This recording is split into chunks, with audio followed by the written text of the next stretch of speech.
तो लिख के शुरू कर दो।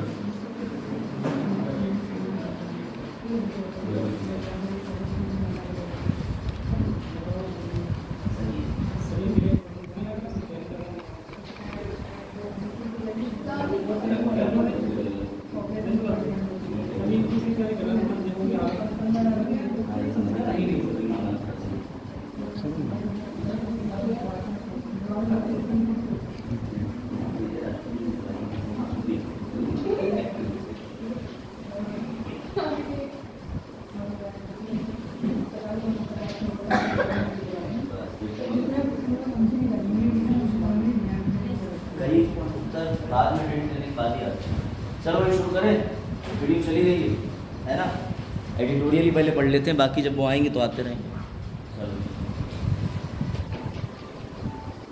चलिए भाई, पहले ही बहुत विवादित है मणिपुर और अवैध विस्थापन, ठीक है।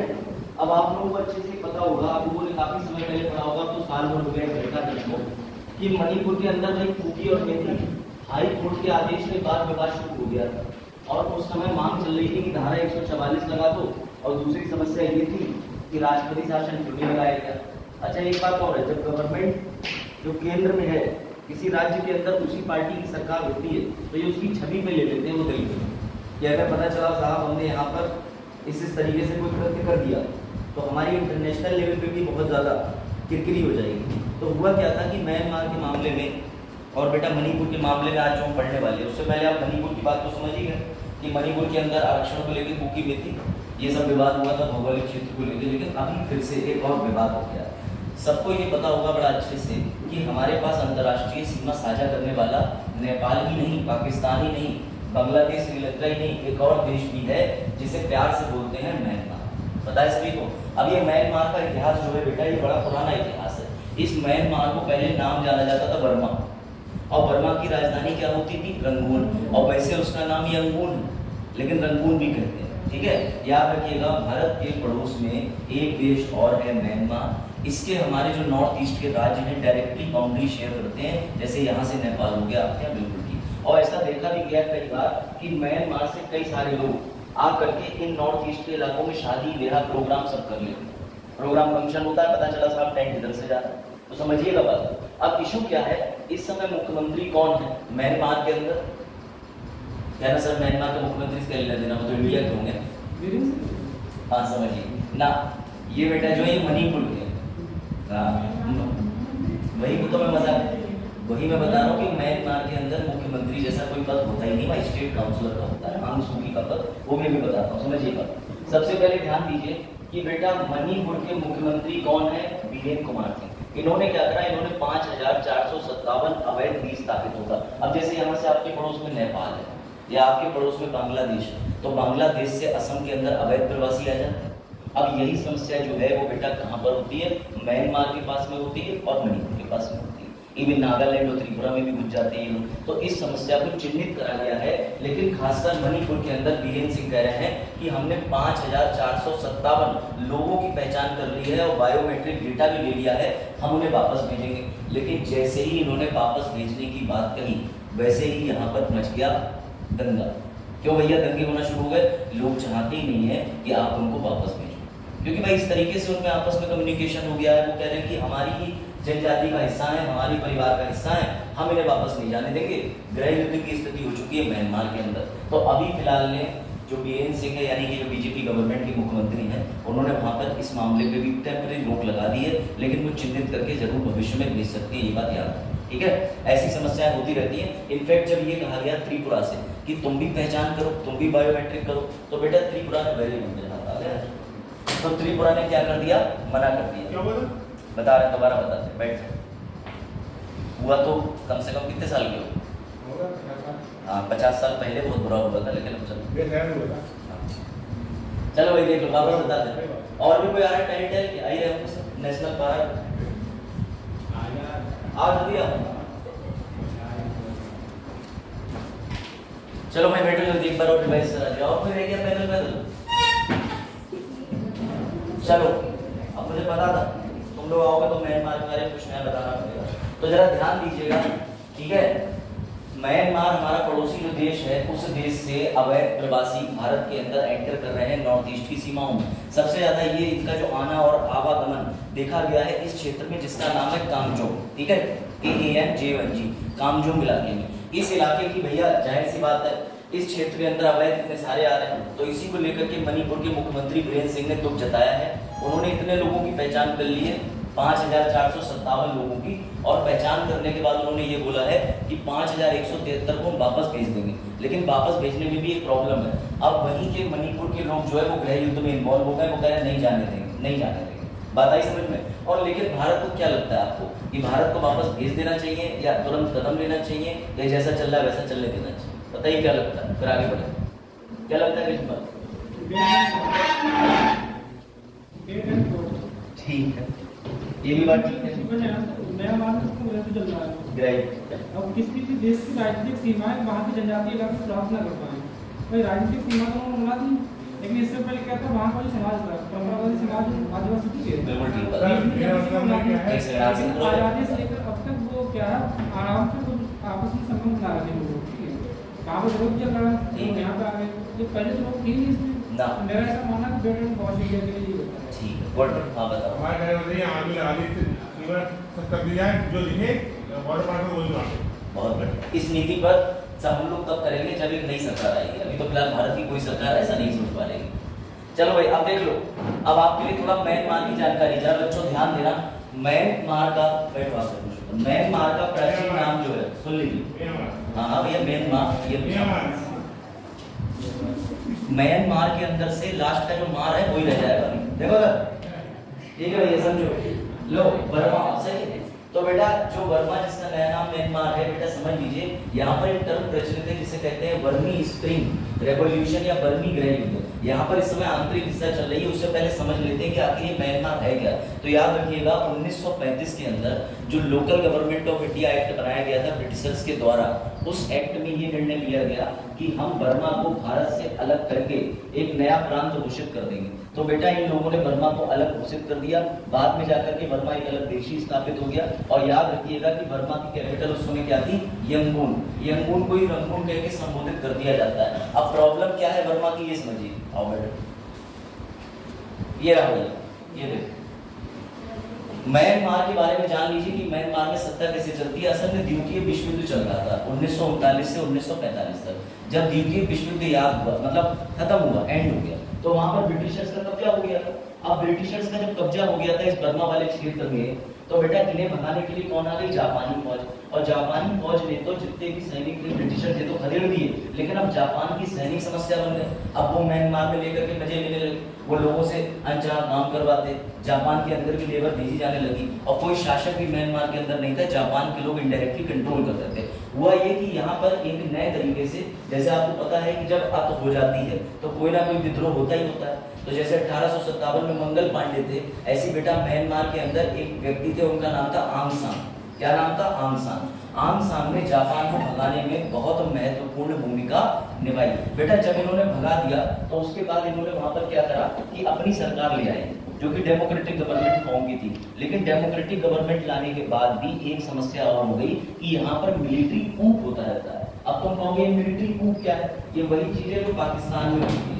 पाकिस्तान के अंदर कभी भी कोई भी प्रधानमंत्री अपना पूरा टाइम नहीं बिता पाता, तब तक सेना के प्रमुख आते हैं और कहते हैं भाड़ में जाओ, पलट देते हैं, कब्जा ले लेते हैं। तो बेटा ऐसे ही म्यांमार में हुआ। अब सुनिए ध्यान से, जब ये एक्सपायर कर गए आंग सान, तो इन्हीं की बेटी है आंग सान सू की, समझ गए? इन्होंने सत्ता अपने हाथ में ले ली, और ये जो परिवार है इसकी वहां पर बड़ा पूजा पाठ के तरीके से देखा जाता है, बड़ा अच्छी छवि है। अब प्रॉब्लम सुनिए क्या हो गई। जैसे ही म्यांमार के अंदर रोहिंग्या वाला विवाद हो गया था, उसमें संयुक्त राष्ट्र ने भी पूछा कि तुम्हारे यहाँ जो रोहिंग्या अवैध तरीके से आ गए हैं, तुम इनको क्या करना चाहोगे? तो ये उस समय पूरा मामला आर्मी के सुपुर्द कर देती है। आर्मी रोहिंग्या को मार मार के भगा देता है और ये चुप बैठी रहती है। बेटा इस वजह से इनकी छवि गिर जाती है। अगर ये उस समय पे बोल देती तो यूएन इनका साथ देता, अन्य देश इनका साथ देते, और कभी भी किसी भी तरीके से इनके यहाँ सेना का कूप नहीं हो पाता। तो बेटा इनके यहाँ जो सेना है उसने अभी हाल ही में 2021 में इनकी जो वर्तमान सरकार थी आंग सान सू की, बेटा सरकार को तख्ता पलट कर दिया है। और इस समय वहां पर शासन किसका है? सैनिकों का, मिलिट्री का। तो याद रखिएगा इस मिलिट्री शासन के खिलाफ ये क्या कर रही है, धरना दे रही है और इनको वर्तमान में हाउस अरेस्ट करके छोड़ दिया, यानी आप घर के अंदर बंद रहो सारी सुविधाओं के साथ में। ये तो म्यांमार की स्थिति चल रही है। अब जरा ध्यान दीजिएगा एक और इम्पोर्टेंट न्यूज के अंदर कि ये म्यांमार वही जगह है जहाँ 1857 के अंदर जब हमारे पास किसी भी तरीके का कोई शासक नहीं बचा था, तो 1857 की फौज जब दिल्ली पहुंचती है तो उसके बाद वहां मिलते हैं उन्हें 82 साल के बुढ़ो बहादुर शाह जफर, बीजे बुड्ढल बीजे बहादुर, ठीक। तो भैया बहादुर शाह जफर के हाथ में खिरोन दिया जाता है। खिरोन का मतलब होता है कि तख्ते ताज, और इन्हें तलवार दे दी जाती है और कहा जाता है कि आज से 1857 क्रांति का नेतृत्व तुम करोगे। इनकी उम्र सही में 82 साल थी। मैं किताब का पन्ना लेके आया हूं, वो सामने लिखता है। तो बेटा याद रखिएगा, आओ जल्दी आ जल्दी बैठो, चलो भाई। तो 1857 का युद्ध चल रहा है, माइक सब अगले साल लेंगे कि हिस्ट्री का टाइम चल रहा है। चलो बैठ जाओ, 9 बजे आ जाया करो, तुम्हारी छूट क्या वो बजा, अरे इसे चौराहा नहीं पार करते हैं ऐसे।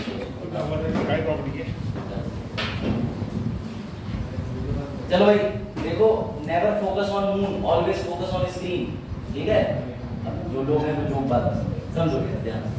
तो बेटा समझो बात, बहादुर शाह जफर जो थे वो एकमात्र 82 साल के आखिरी उम्र दराज जो है वो नेतृत्व करने वाले राजा थे। अब सुनो जरा ध्यान से, जब ये पहुंचे तो इनकी बेगम से कहा वो कहां, बोले वो तो खुर्र खुर्र करके बीमार पड़े 4 दिन से। तो भैया सैनिकों ने कहा कि अब कोई शासक तो है नहीं, बोले मुगलिया खून है इनके अंदर, हो सकता है मुगल में दम हो, ये लोगों को भाषण वाषण देके एकत्र कर लें। अब ये खुद भैया मृत सैया में पड़े हुए थे, एक पैर इनका दिल्ली तो दूसरा पैर दोजक में, नरकपुरी कब्र में, ठीक। तो समझिए बात, तब इन्हें नेतृत्व सौंप दिया गया। लेकिन जैसे ही नेतृत्व सौंपा 1 घंटे बाद अंग्रेज आए, अंग्रेजों का कौन है राजा, तो ये तलवार लेके खुद ही पहुंच गए, हम ही हैं। बोले लाओ तलवार, बोले पेंशन बांध दे रहे हैं, ज्यादा बकवास करना मत, हाउस अरेस्ट हो जाना। लेकिन ये माने नहीं पड़ो, तो उसके बाद क्या करा, इनको उठा करके भिजवा दिया रूम की जेल, ठीक है, बर्मा। तो वहीं पे इनकी मृत्यु हो गई। इसलिए सवाल ये आ सकता है कि भैया बहादुर शाह जफर ऐसा कौन है जिसकी अंतर्राष्ट्रीय भारत से बाहर मुगल सल्तनत की बनी हुई है, तो इनकी भी बनी है और औरंगजेब की भी बनी है, यहाँ तक कि बाबर की भी बाहर ही बनी हुई है। औरंगजेब की कहाँ है बताओ, औरंगाबाद में, लेकिन उसके अवशेष जो है ट्रांसफर किया, वो लेके आए थे, इनके पहुंचा दिए। हाँ ठीक, यही पॉइंट था, ठीक है। अगर आप औरंगाबाद कह रहे हो तो उसको तब कुछ है, ठीक। चलो भैया आ जाओ और पूछते, लेकिन फिलहाल इनकी अंगून और अंगून में है, ये तो पता ही है सभी को। चलो आ जाओ, बहादुर शाह जफर याद रखिएगा 82 साल के थे। अब सुनो ध्यान से, मजे की बात, तो सर इनके बारे में क्यों पढ़ा रहे हैं, अब और सुनिए। इनकी किताब में जिक्र करा गया था कि भैया कहा जाता है म्यांमार को the country of golden pagoda, समझ में आई बात, स्वर्ण पैगोडा का। भी पैगोडा क्या होते हैं, तो भैया बुद्धिस्ट को मानने वाला एक पूर्ण तरीके से समर्पित ये देश है। और याद रखिएगा कि ये जो पैगोडा बनाए जाते हैं, ये पैगोडा उसी पैटर्न पे बनाते हैं, जैसे अपने यहाँ 3 शैली है मंदिर निर्माण की, कौन कौन सी, वेसर, नागर, द्रविड़। तो ऐसे करके इनके पगोड़ा होते हैं जिसमें एक तल बनाते हैं, दूसरा तल बनाते हैं। अब इधर आ जाओ ध्यान से, पगोड़ा नहीं पगोड़ा, देखा समझ। अब समझ लीजिए, म्यांमार में अगर इसी तरीके से मिलिट्री कूप चलता रहा तो भविष्य में भारत को क्या खतरा है, भारत को बहुत ज्यादा बड़ा खतरा है। सर कैसे, बेटा चाइना हस्तक्षेप करता है म्यांमार के मामले में भी, क्योंकि ये कहता है जिनकी भी शकल पहाड़ी जैसी है वो सब हमारे ही पूर्वज है, सीधी बात समझो। ये तो ये कहता है जिनकी शकल मैच हो रही है हमसे, फोटोकॉपी मशीन ऑफ इंडिया, मतलब photocopy machine of world China को कहते हैं। तो बेटा ये हमेशा क्लेम करता है कि हमारी एक ट्राइब थी जिनके पैर छोटे थे, पीले रंग के थे, हाइट थी 3.5-4 फीट, उस ट्राइब में पहुंच के पूरी दुनिया में अपनी सत्ता जमा ली थी। तो बेटा ये क्लेम करता है कि जहाँ जहाँ इस तरीके के लोग हैं वो हमारे यहाँ। सुनो प्रॉब्लम क्या है, प्रॉब्लम ये है कि इस तरफ चीन का हिस्सा है, समझिएगा। चीन देखता है म्यांमार को, अब देखिए, अरे भैया चुप, क्या हुआ, बोतल गिर गई, उठा लो, किसकी की बोतल, ध्यान दे दो वरना समझ नहीं आया तो छुट्टी कर। देखो भैया ये म्यांमार है, म्यांमार के अंदर एक बंदरगाह है जिसका नाम है सितवे बंदरगाह। क्या नाम है, सितवे बंदरगाह। अब देखना जरा ध्यान से, चीन को क्या है, चीन को इंडिया को घेरने का बड़ा शौक है। अभी ये फिलहाल चीन के साथ कभी नहीं जाएगा। क्यों नहीं जाएगा, क्योंकि 1971 में हमने ही ईस्ट पाकिस्तान को बनवाया है। क्या बनवाया भैया, एक ईस्ट था एक वेस्ट था, तो वेस्ट वाला पाकिस्तान ये रहा, हमने वेस्ट पाकिस्तान को किसमें तब्दील करवा दिया, किसी में नहीं। ये कौन सा वाला है, ईस्ट, मैं तुमसे कह रहा हूँ ईस्ट पाकिस्तान को बांग्लादेश में तब्दील करा दिया। बताइए, आपको तो पूरा बताया ही मैंने बेटल। अब देखिए इंपॉर्टेंट चीज, चाइना सीधे सितवा बंदरगाह पर तलाश ढूंढ रहा है। अगर उसे सितवे बंदरगाह पर, ध्यान से समझना इस बात को, अगर चीन को सितवे बंदरगाह का एक्सेस मिल गया तो यहाँ पर वो अपना भाई बसा देगा नेवी को, और वो नेवी क्या कर लेगी, बांग्लादेश और इंडिया दोनों रडार पे आ जाएंगे। ऊपर से सबसे बड़ी बात है, इस वाले क्षेत्र में वो अपनी निगरानी कर पाएगा। तो इस चक्कर में इंडिया ने इस चक्कर में बेटा इंडिया बेवकूफ नहीं है। इंडिया ने एक प्रोजेक्ट चलाया है, उसी प्रोजेक्ट का नाम है कलादान। क्या नाम है? कलादान। पढ़ो जरा अच्छे से इस प्रोजेक्ट को। इंडिया बेवकूफ नहीं है। इंडिया म्यांमार से अपने रिश्ते सुधारने के लिए, रिश्ते तो बहुत बढ़िया है हमारे, म्यांमार से खराब ही नहीं है, लेकिन म्यांमार के इस जगह पे चीन की नजर ना चली जाए इसलिए भारत ने कौन सा प्रोजेक्ट चला रखा है?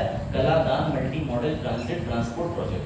भारत और म्यांमार के बीच एक संयुक्त परियोजना है जिसका उद्देश्य भारत के पूर्वी बंदरगाहों को म्यांमार के सिद्धे बंदरगाह और फिर पूर्वोत्तर भारत से जोड़ना है। यह परियोजना बेटा सिर्फ जल मार्ग को नहीं जोड़ेगी, लेकिन म्यांमार तक हमारा जो स्थल मार्ग भी जोड़ देगी। तो ये चीज याद रखना, सिद्धे बंदरगाह कहाँ है? तो सर सिद्धे बंदरगाह म्यांमार में। क्यों इंपॉर्टेंट है? इंडिया का कलादान मल्टी प्रोजेक्ट चल रहा है। अब समझिएगा एक चीज और, ये जो प्रोजेक्ट है 2023 तक पूरा होना था, लेकिन 2023 तक पूरा नहीं हुआ। थोड़ी समय पर इस पर रोक लगी हुई है क्योंकि बहुत सारे इश्यूज आ जाते हैं।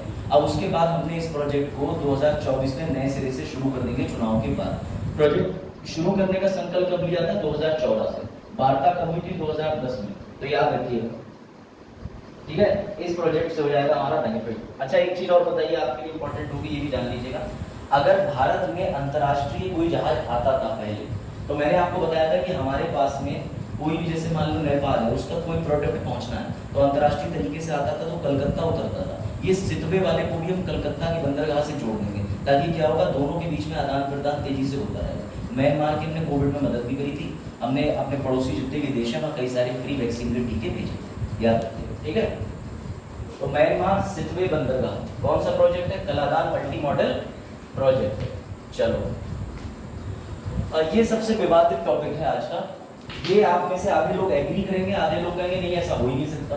चलो भाई मान के चलो एक लड़का है XYZ किसी भी नाम का, ठीक?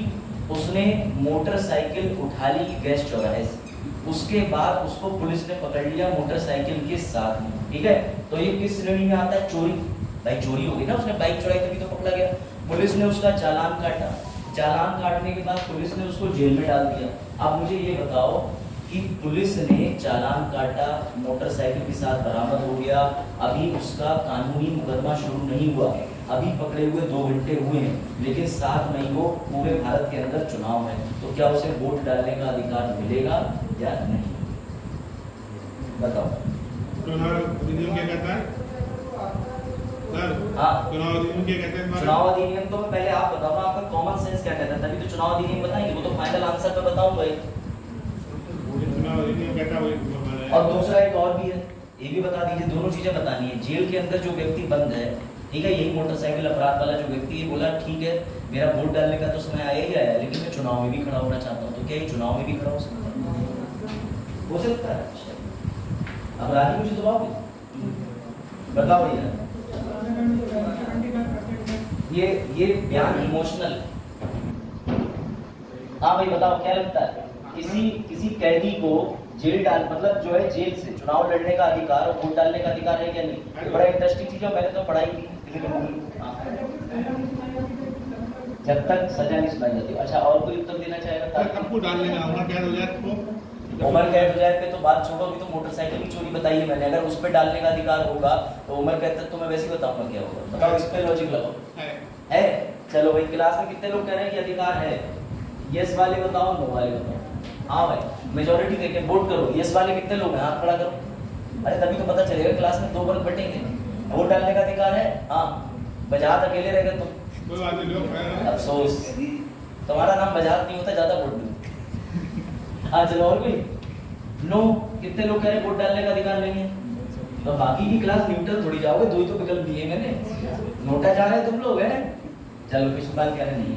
तो बेटा दुख की बात समझने से पहले सिचुएशन 1 हो गई, सिचुएशन 2 अब आ जाओ। जेल में बंद कैदी को चुनाव लड़ने का अधिकार है कि नहीं? यस पे कितने लोग हाथ खड़ा करिए। चलो ये नो वाले, नो पे तो है ही नहीं है, सजा नहीं हुई है, सजा नहीं हुई है। अच्छा तो जेल में मजे के लिए बंद कर, हाँ सर, लेकिन केजरीवाल जी को बंद कर रखा है आदमी ने। अच्छा आदमी नाम लिए गए, मुख्यमंत्री पद पे है ना। चलो भैया तुम्हारे लॉजिक तो ठीक है मजाक, लेकिन बस कोई बात नहीं, थोड़ा सिस्टम करप्ट है तुम्हारा। देखिए बताइए केजरीवाल जी को वोट डालने का अधिकार है नहीं? मैं दोनों बातें क्लियर कर अरे बताइए पहले तो। अरे भैया कोई यस या नो? आप बताइए केजरीवाल जी को वोट डालने का अधिकार है नहीं? मैं केजरीवाल की बात ही नहीं कर रहा, मैं तो दुनिया आया केजरीवाल आदमी के पद पे है। अरे सुन लो सुन लो पुलिस वजाहत सुन लो, मतलब हाँ, तो मैं उत्तर दे रहा हूँ पूरी चीज का, फिर आप इससे उत्तर खुद निकालिएगा कि केजरीवाल जी आएंगे बाहर कि नहीं आएंगे। आप समझिए जरा ध्यान से, अगर कोई भी व्यक्ति जो होता है, सुन लो लॉजिकल एक्सप्लेनेशन के साथ सुन लो वजाहत, फिर बाद में कहोगे आया नहीं समझ। धारा 62 जन प्रतिनिधि अधिनियम 1951 सुन लो, इसके अंदर 5 ग्राउंड है, वजाहत देख लो इधर। इसका 5वां ग्राउंड ये कहता है कि जिस मोमेंट तुम जेल में बंद हुए, कोई अपराध करा हो कोई अपराध ना करा हो, जेल में डाले जाने पर, जेल में खड़े हो भैया, पकड़े हुए हो बेड़ियां खड़े हुए हो, तो बस सीधी बात है जेल जाने पर वोट का अधिकार था, वोट नहीं, सीधी सीधी। अब तुम्हारे ऊपर चाहे तुम अंडर ट्रायल हो, चाहे तुम दोषी हो, चाहे दोषी ना हो, लेकिन तुम्हें वोट डालने का अधिकार नहीं दिया जाएगा। पहली बात समझ लेना, ठीक है। तो वोट डालने वाली सिचुएशन फर्स्ट में क्या है, अधिकार नहीं है। अभी ये धारा भी लिख के लाया, दिखा देता हूँ। दूसरा आ जाओ, अब दूसरे में आ जाता है कि कोई अगर प्रतिनिधि स्टैंड किया है तो क्या वो खड़ा हो सकता है, हाँ भी और ना भी। अभी कहेंगे कैसे, तो सुनो, अगर 2 साल तक का अपराध किया है, मात्र 2 साल तक की सजा वाला, तब तो वो चुनाव लड़ सकता है। लेकिन अगर 2 साल से ऊपर के अपराध की श्रेणी में आ जाता है तो भैया वो चुनाव भी नहीं लड़ सकता। अब बताओ, अभी केजरीवाल जी पे आरोप सिद्ध नहीं हुए कि उन्हें कितनी मैक्सिमम सजा दी जाएगी। पीएमएलए का आपको पता है, prevention of money laundering act चल रहा है। तो सबसे पहली बात तो वो वोट भी जो है वो नहीं दे सकते, लेकिन वोट इलेक्शन लड़ना चाहे तो खड़े हो सकते। आप समझ गए, वोट नहीं देंगे। जिस दिन आप जेल पहुंच गए उस दिन आपके वोट देने का अधिकार। अब आप कहोगे बड़ा आर्बिट्री लग रहा है, तो बेटा इसके पीछे कारण जो जेल मैनुअल कहता है वो ये कहता है, जो वकीलों को बताया जाता है कि जेल में अगर हम किसी कैदी का वोट डलवा देंगे तो उससे हमें बहुत ज्यादा बड़ी मात्रा में असुरक्षा देखने को मिल सकती है। सोचो एक कुख्यात अपराधी आसाराम, तुम उसे वोट डलवाने ले जा रहे हो, भाग्य वो वोट डालते, वो भी है, उन्होंने कहा 4 दीवारी में अपना वोट डालू, पार्टी यहाँ से बटन दबाते ही बोले वो बट स्वाहा, नीचे जमीन खुली गए, कुछ भी कर सकते हैं। तो वहां है, पता चल जाए कि इसका निर्वाचन क्षेत्र ये, वही गड्ढा खोद दिया भैया, कुछ भी हो सकता है। 2 लोग आए, खाया नहीं, बोले आसाराम जिंदाबाद, उठाया ले गए, समझ गए। तो क्या कर लो, दूसरा रास्ता भी सुन लो, जो ये बात आपका सुझाव है। जो सरकारी ऑफिसर होते हैं उनका कर्फ्यू पड़ता है, वो बोल दिया इसने कि उनके लिए ऐसा प्रावधान कर दे, लेकिन वो भी नहीं कहते, कहते तो अपना वोट डालने जाएंगे, ऐसा इंटरव्यूज करेंगे, हमें डलवाना ही नहीं है। अपराधी को तुमने किया ही क्या होगा, सीधी बात, सारी बातें ठीक है। इसलिए मैं तुम्हारे लिए धारा ले गया, मैंने कहा था कि तुम लोग मानो नहीं, पढ़ो जरा पढ़ो। और इसमें सुप्रीम कोर्ट की रूलिंग क्या कहती है ये भी बता दे रहा हूँ, पढ़ो जरा पहले से पढ़ो। कोई भी व्यक्ति जो किसी निर्वाचन क्षेत्र से मतदाता सूची में वह उस निर्वाचन क्षेत्र में करने का अधिकार है, जब तक कि अधिनियम स्पष्ट रूप से ये ना कहते कि कोई व्यक्ति चुनाव में मतदान नहीं कर सकता, धारा 16 के तहत। अब रुक जाओ, तो मैं ये पढ़वाते जरा, ये पढ़ लिया। सुप्रीम कोर्ट क्या कहता है स्पष्ट तौर पे पढ़ लो, तुम्हारे मौलिक अधिकार को अनुच्छेद 22 के तहत रोका जा सकता है, ये भी ध्यान रखना, क्योंकि भैया प्रिवेंटिव डिटेंशन लॉज होते हैं, ये ध्यान रखना, पढ़ो।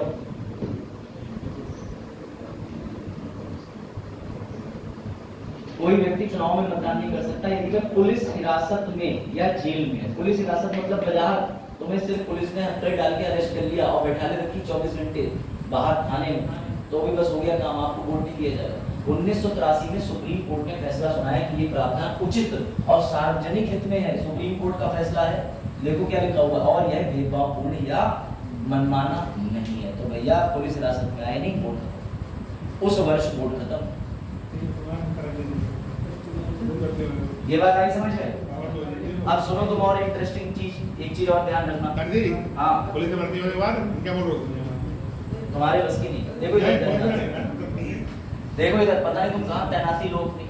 चलो देखो, अब जरा ये बताओ, इधर देखो बजाओ, इधर मान लो अपराध सिद्ध हो गया, आप समझना दूसरी सिचुएशन, मान लो इसका वोट तो इसे नहीं डालने दिया 7 मई को, अपराध बाद में सिद्ध हो गया या अपराध सिद्ध नहीं हुआ, तब इस स्थिति में तो चलो ठीक है तुमने वोट नहीं डालने दिया, लेकिन इस स्थिति में क्या करो भाई? अगर तुमने उसे पकड़ा था, दोष सिद्ध हो गया, तो लॉजिकल समझ में आता है कि तुमने वोट रोका, वो अपराधी था, सही तरह रोक लिया। लेकिन अगर वो बाइज्जत बली हो जाए, एकदम निर्दोष पाया जाए, तब क्या करो? अब बताओ जरा, दिमाग लगाओ। तो अभी एक और लेवल ऊपर लेके जाऊंगा। हाँ अब बताओ। पैसे दिए हैं? हाँ पैसे दिए, करप्शन।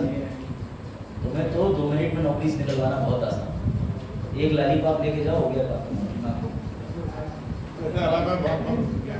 बताओ, आप लॉजिक लगाओ ना, लॉजिक लगाने का दिमाग तो अब आया। बेटा याद रखना, अगर उस ऐसा एक केस हुआ है, सुन लो, जम्मू एंड कश्मीर में ऐसा एक केस हुआ था 1987 के ऑनवर्ड, तो उसमें उस व्यक्ति ने ये क्लेम करा कि पुलिस ये नहीं बता पाई। असल में एक व्यक्ति थे, उनको पुलिस ने अरेस्ट करा और 24 घंटे रखा, लेकिन कागज नहीं दिखाया कि हमने तुम्हें अरेस्ट क्यों करा, क्या कारण है। 24 घंटे से ज्यादा पुलिस रख नहीं सकती, कमिश्नर के सुपुर्द करना होता है या आसपास के जो भी मजिस्ट्रेट है। हुआ ये कि उस व्यक्ति ने उल्टा पुलिस पे मुकदमा लिख दिया, क्योंकि आपको पता होना चाहिए कि वोट देना हमारा भाई विधिक अधिकार है, संवैधानिक अधिकार नहीं है। इस बात को मत करना। अगर संवैधानिक अधिकार होता तो जरा लॉजिक लगाओ, फिर तुम्हें जेल में भी वोट देने को मिलता कि नहीं मिलता। संवैधानिक अधिकार नहीं है तो बेटा विधिक अधिकार है, जो कि किससे मिला है, एक अधिनियम से मिला है। अब समझिएगा, उस व्यक्ति ने पुलिस में जब केस करा तो बेटा पुलिस को सुप्रीम कोर्ट ने गलत ठहराया कि तुमने जानबूझ के, ऐसा प्रतीत हो रहा है कि तुमने इसे उठाया ही इसीलिए, अपनी कस्टडी में रखा, तुम नहीं चाहते थे कि ये वोट देने जाए। अब उस व्यक्ति की पॉलिटिकल पार्टी भी जीत गई थी, तब भी पता है पुलिस के ऊपर जुर्माना लगाया गया और सुप्रीम कोर्ट ने करीब करीब 5 लाख रुपया उस व्यक्ति को दिलवाया, क्योंकि वोट एक लीगल राइट है और वोट का राइट काटना सबसे गलत बात है। ये ध्यान रखना, समझ गए मामला। तो अगर आपको कभी पुलिस ऐसा कर दे तो भैया आप जम्मू कश्मीर वाली रूलिंग का सहारा ले सकते थे। चलो, और व्यक्ति खड़े होने की स्थिति में समझ गए, तो भैया जो राहुल गांधी जी थे, 2 साल से ऊपर सजा उन्हें क्यों दी गई थी, ताकि उनकी सदस्यता भी रद्द कर दी जाए, जेल पहुंच जाए और कभी चुनाव लड़ भी ना पाए। लेकिन ऐसा हो ही नहीं पाया, सुप्रीम कोर्ट ने मामला पलट दिया। तो ये ध्यान रखना, ये पढ़ लीजिए। 2 वर्ष से कम की सजा प्राप्त कैदी चुनाव लड़ सकता है, लेकिन इससे ऊपर की सजा वाला चुनाव नहीं लड़ सकता। चुनाव नहीं लड़ेगा उसके लिए, चुनाव लड़के जीत गया, अगर उसकी चुनाव हो चुका है जेल में अरेस्ट होने से पहले, तो उसका जो निर्णय आएगा वो उस निर्णय उसको मिल जाएगा। लेकिन सबसे बड़ी बात ये भी होती है कि अगर मान के चलो डिसीजन आया और उसकी सजा ऐसी है जो लाइफ टाइम इम्प्रिजनमेंट नहीं कर सकता, 1 साल 9 महीने 12 महीने की सजा होगी। ठीक है, 1 साल नहीं, मुझे इसका उत्तर नहीं आता। त्रुटिपूर्ण प्रश्न पूछोगे नहीं, मैं नहीं बता सकता। आप पॉलिटी क्लास में पूछते हैं, आप लेट हो, 3 महीने पहले पॉलिटी खत्म। ये टॉपिक मेरे सर के बाहर। हाँ सही, नहीं मेरा ध्यान से बेटा ये ध्यान दीजिएगा, एयरलाइंस पे संकट आ गया। दूसरी बात ये कि एक बहुत जानी मानी एयर कंपनी है, ठीक है। अब आप कहोगे सर कौन सी कंपनी है? वेरी गुड भैया, एयर इंडिया। अभी हाल ही में आपने पढ़ा था कि एक कौन सी एजेंसी और है भैया जो एयरपोर्ट वाली, यानी कि जो विमान वाली है, वो बंद हो गई भारत में। कौन सी? अभी तो पढ़ाई की करंट अफेयर पिछले हफ्ते। कौन सी एयरलाइंस है जो बंद हो गई? हाँ, ये एयर इंडिया है, उसका नाम गो से याद आ रहा? हाँ, गो इंडिया। अरे बेटा एयर गो की फ्लाइट है बंद हुई थी, आओ देखो इधर। अब सुनिए जरा, सबसे खतरनाक तरीका यही है जब कर्मचारी छुट्टी कर ले और मालिक परेशान हो जाए। कैसे करते? एयरलाइन के जितने भी कर्मचारी हैं उन्होंने बिना किसी को बताए एक साथ सारे कर्मचारियों ने छुट्टी ले ली, और बहाना वही कि बीमार है, क्योंकि वैसे तो छुट्टी मिलती नहीं उनको। और जब उन्होंने बड़ी मात्रा में छुट्टी कर ली तो 360 उड़ानें भरनी थी उस दिन, सिर्फ 90 उड़ानें कैंसिल कर दी, बाकी की बची हुई उड़ानों में भी इनकन्वीनियंस, यानी 8-8, 12-12 घंटे फ्लाइट ले गई। इस समस्या को देखते हुए जब भाई रिपोर्ट निकाली गई कि ऐसा क्यों कर रहा है, तो जितने भी कर्मचारी हैं वो विरोध कर रहे हैं। तो विरोध किस बात का कर रहे हैं? तो बेटा समझना, एयर इंडिया की 2 शाखाएं हैं। सबसे पहली शाखा एयर इंडिया खुद है और दूसरी है एयर इंडिया एक्सप्रेस।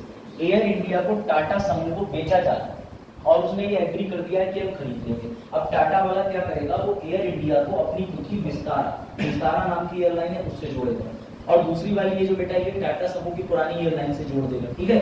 तो इस वजह से क्या होगा, तनख्वाह गिर जाएगी, फैसिलिटीज कम हो जाएंगी, वर्कलोड बढ़ जाएगा और पुराने कर्मचारियों की छुट्टी हो जाएगी, रिट्रेंच। वो कहेगा हमें नहीं चाहिए, हमारे पास ऑलरेडी नया स्टाफ है। तो उसके विरोध में इन लोगों ने अचानक छुट्टी करके 90 उड़ानें जो हैं वो भैया रद्द करवा दी, समझ गए। तो इस समय एयरलाइंस को लेकर के वैसे भी भारी संकट चल ही रहा है। एयरलाइंस इंडिया में फटाफट भागी जा रही है, पता नहीं एयरलाइन का भविष्य कहाँ जाएगा, ठीक है, याद रखिएगा। इसीलिए पिछले माह अगर बात करी जाए तो 1000 कम से कम फ्लाइटें रद्द हुई थी। अब आप सोच लीजिए, एक दिन में 90, तो इन्होंने पूरे माह के अंदर 1000 फ्लाइटें रद्द कर दी। तो घूमने जाओ तो बता देना, अभी ट्रेन से जाते हो, कई जगह ट्रेन नहीं जाती। चलो जाओ जाओ पानी, तभी टॉपिक सुनो। बस चौकला उकला मत जाओ, इधर आ जाओ। 300 रुपए तक चलिए भाई, अब आप लोगों को मैंने तर्क सही बताया था कि सौर ऊर्जा के अंदर भारत का कौन सा स्थान है, बताओ।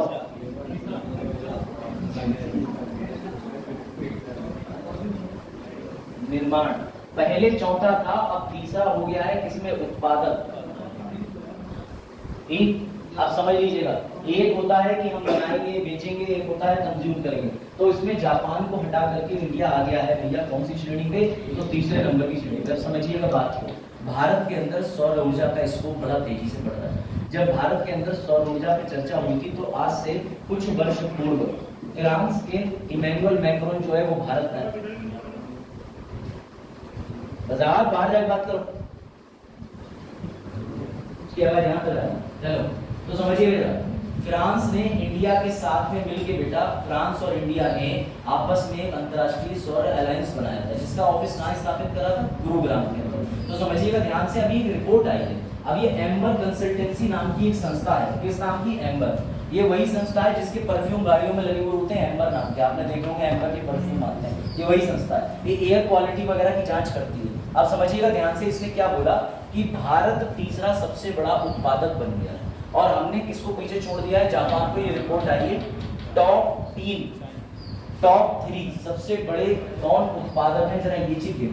तो यहाँ पे देखिए, ठीक है, एज ऑफ मई 2024 बेटा चीन नंबर 1 पे चल रहा। मैंने बताया था कितनी बना लेता है, तो 418 420 के आसपास टेराबाइट बना रहा है, जबकि इंडिया के लक्ष्य कितना रखा है, 280 गीगाबाइट का। अब ये उससे काफी पीछे है। दूसरे नंबर पे कौन है, यूएस, और तीसरे नंबर पे कौन है, इंडिया। इन्हीं दोनों देशों से बेटा हमारा युद्ध भी चल रहा है इस चीज को लेकर। सर कैसा युद्ध चल रहा है, WTO में। देखो, हमने इसको ठेका दिया था बनाने का, बता चुका हूं मैं आपको, रिवाइज करा रहा हूं। हमने चीन को दिया था ठेका कि भैया सोलार पैनल बना दो, बाद में हम पलट गए। हमने अमेरिका को भी दिया, अमेरिका से भी हमने जो है वो कॉन्ट्रैक्ट कैंसिल कर दिया। तो ये दोनों देश जो है वो हमारे विरुद्ध कहां चले गए, विश्व व्यापार संगठन। और ये तो छोड़ दो, चाइना ने 75% जो सोलर पैनल थे वो बना के रख लिए थे स्टॉक में, बाद में हमने कह दिया नहीं लेंगे, आत्मनिर्भर भारत। तो चाइना पे क्या बीती है ना, ये याद रखिएगा। चलो भाई, ये बड़ा अच्छा टॉपिक है, ठीक। हाँ, अब देखो ध्यान, मान के चलो मैं एक घोषणा करते, हाँ बिल्कुल सही कह रहा है, कभी नहीं होगा 400, ये तो हकीकत होना ही नहीं है। अब देखो ध्यान से, सरकार पता नहीं चल, हाँ मुमकिन तो है, अब तुम्हारी क्या मुमकिन, चलो हाँ क्या निकला, चलो देखो बाजार देखो, प्याज के चिकने पर में तुमने समानता बहुत दिख। हाँ चलिए भाई ध्यान दीजिए, टॉपिक इंपॉर्टेंट है, बाजार और कहीं बैठा दो ना, देखो तो बेटा पता नहीं सरकार जनता को मूर्ख समझती है, ये क्या इशू है, मुझे तो यही लगता है। जब गुजरात में चुनाव होना था 26 तारीख को, समझना जरा, तो उन्होंने क्या करा, सबसे पहले ये समस्या सुन लो, प्याज का मूल्य नियंत्रण करने के लिए सरकार ने प्याज के, वो भी सफेद प्याज जो खासकर मिलता है महाराष्ट्र और गुजरात की तरफ, इसके एक्सपोर्ट पर रोक लगा दी, क्योंकि जितना भी उगाते थे ये कर देते थे एक्सपोर्ट विदेशों में। इसकी वजह से क्या रहता था, इस प्याज का मूल्य बहुत बड़ा रहता था, क्योंकि कहते थे लो तो लो 150-200 रुपए किलो बना बेच दे रहे विदेश, चाइनीज वाले खा लेंगे, जर्मनी वाले खा लेंगे। तो समस्या ये हुई कि गवर्नमेंट ने इस एक्सपोर्ट पर रोक लगा दी, जिसकी वजह से वैसे भी ये लोग आंदोलन करने जा रहे थे, बड़ा परेशान थे। हुआ ये कि सरकार की चालाकी देखो, जब सरकार ने देखा कि गुजरात का किसान बहुत ज्यादा एग्रेशन में है, बहुत ज्यादा नाराज है, गुजरात में चुनाव आ रहे हैं, तो बेटा सरकार ने गुजरात को प्रतिबंध हटा के कह दिया कि गुजरात के व्यापारी अपने प्याज को बाहर नहीं सकते। ये कौन सी बात है? अब इन्हें पता चल गया 20 मई को, पता है पहले पता था 20 मई को चुनाव यानी वोट पड़ेंगे महाराष्ट्र के अंदर भी, तो अब इन्होंने ये न्यूज क्यों आई है, अब महाराष्ट्र के अंदर भी $550 प्रति टन तक एक्सपोर्ट करने की इजाजत दी है। मतलब पता नहीं सरकार बेवकूफ समझती है, क्या समझती है, प्राइस का तुम नियंत्रण कर रहे हो, चुनाव का टाइम आ गया तो तुम्हें पता था ये नाराज चल रहे हैं, वोट देंगे नहीं, अब तुमने ये जो है निर्यात अलाउ कर दिया कि वोट दे देंगे, तो तुम समझते क्या लोग। अब तब भी मैं तुम्हें बता रहा हूँ, ऐसे लोग पता क्या करते हैं, बहुत बढ़िया, ये प्याज भी एक्सपोर्ट करेंगे और बटन भी दूसरा दबाएंगे, इससे और नुकसान होगा। इसका मतलब तो एक सीधे समझे, आपने एक क्षेत्र का दिया है, बस यूपी वाले नाराज, वो कहेंगे कि तुमने, ये बिल्कुल सही बात कह रहे हैं कि भाई और भी स्टेट जो प्रोड्यूस कर रहे हैं वो भी तो कहेंगे कि तुम एक क्षेत्र का खोल रहे हो दूसरे का बंद कर रहे हो, अब कल को ये और भी नाराजगी कर सकते हैं, ये कल को क्या करेंगे, बस ठीक है गुजरात का बंद करो, चुनाव होगा। महाराष्ट्र बंद कर दो। तो बेटा इसीलिए किसानों को पता नहीं क्या समझते हैं ये, इन्हें लगता है कि किसान आदमी वही है जो 1951-50 से पहले था बिना पढ़ा लिखा। अब इन्हें तमीज नहीं है किसान के बच्चे सब IAS बन रहे हैं घर से। सही बता रहा हूँ, मूर्खता वाली बात है सरकार की, ये फैसले बड़ा गलत होते हैं सरकार, इसीलिए तो वोट देने नहीं कहते। चलो हाँ भाई देखो यहाँ से ये बहुत प्रचलित विवाद है आर्टिकल को लेकर के, और आर्टिकल के अंदर फंडामेंटल राइट और DPSP को लेकर। आप सुनो जरा ध्यान से, ये टॉपिक थोड़ा एक्सप्लेनेटरी है, ठीक है। आपसे मैं पूछता हूँ अपने तरीके से, मुझे जरा ये बता दो कितने लोगों ने अजय देवगन की पिक्चर देखी है रेड, RAID, कितने लोगों ने देखी है? जिसके अंदर भैया अजय देवगन बनता है इनकम टैक्स कमिश्नर, ठीक है। ठीक, तो भैया कोई बहुत बड़े बाहुबली होते हैं उनके घर पे डालता है रेड। अब मुझे ये बताओ कि ये जो रेड डालने का अधिकार है, इस अधिकार के तहत नियम ये है कि मान के चलो गरिमा के घर पे पता चला कहीं से अवैध इनकम बहुत आ रही, सोने की स्वर्ण मुद्राएं पिलर में लगी हुई हैं, ठीक है। गरिमा ने एक स्टेटस लगाया, उस स्टेटस को मैंने देख के तुरंत ही सूचना दी थी इनकम टैक्स ऑफिसर को कि भैया बहुत कुछ इनके यहाँ काला धन इकट्ठा हो रहा है। तो इसी नाम पे क्या हुआ, अजय देवगन की टीम पहुंच गई। अब अजय देवगन उस पिक्चर में हीरो थे तो अभी इन्हीं को ले लेगा, तो भैया ये पहुंच गए। अब इनका क्या होता है कि एक वारंट लेके जाओ, एक वारंट दिखाते हैं और 2 गवाह की जरूरत पड़ती है। हमेशा याद रखना, पुलिस आपके घर में तब तक सर्च नहीं कर सकती जब तक पड़ोस के 2 लोगों के हस्ताक्षर ना ले ले वारंट पे, उनकी कस्टडी में ही सर्च होगी। और वो 2 लोग भी ऐसे नहीं कि पुलिस के साथ हो या मोहल्ले के कोई शराबी हो, प्रतिष्ठित होना चाहिए जिनमें कम से कम इंटर स्कूल का प्रिंसिपल हो, सरकारी मास्टर हो। ऐसे लोगों के सर्च वारंट पे साइन के बाद ही वो जो है आपके घर में घुस सकती है, ध्यान रखना। अब समस्या क्या है कि रेड करने का जो अधिकार है ये इनकम टैक्स को किसने दिया बताओ, कहां से आया, कहां से अधिकार मिल गया? जबकि इनकम टैक्स वाले क्या करते हैं, नहीं गलत, जबकि इनकम टैक्स वाले क्या करेंगे, वो संपत्ति उठाएंगे सरकार के सुपुर्द कर देंगे। मैं कहता हूं ये तो मेरी निजी संपत्ति है, मैंने कहीं से जोड़ी है, तुम क्यों कर रहे हो? तो ऐसा अधिकार क्यों दिया? क्या लगता है ये अधिकार किसने दिया? दिया हो? हाँ भाई बताओ। फिर एक सिचुएशन और है, ठीक है बताओ। अब यही बात ले लो गवर्नमेंट की, दिख रहा है नहीं? अब गवर्नमेंट ने एक नोटिस निकाला, ठीक, कि भाई वजाहत जिनके पास नवाबों की संपत्ति है 200 करोड़। हाँ क्या हुआ? ये अधिकार दिया कोऑर्डिनेटर नहीं, क्या हुआ? चक्कर खा गया बेटा। सुनो, अभी ये रही गवर्नमेंट ने बजाज की 200 करोड़ की संपत्ति पे सरकार की नजर है, तो सरकार ने कहा ये 200 करोड़ की संपत्ति के बारिश ठीक ठाक नहीं लग रहे, ये ठीक ठाक नहीं, 200 करोड़ को 400 बना ले, इन्हें ऐसा करो 2 करोड़ दे दो, जीवन कट जाएगा। सरकार इनकी निजी संपत्ति क्या छीन सकती है? बताओ। अगर छीन सकती है तो संविधान में कौन सा अनुच्छेद है जो सरकार को इजाजत देता है तुम्हारी निजी संपत्ति छीनने? सर मैं तो बताऊंगा पता क्या? हाँ इसे करूंगा दोनों कन्वर्ट। हाँ शेयर मार्केट में लगाओगे यही।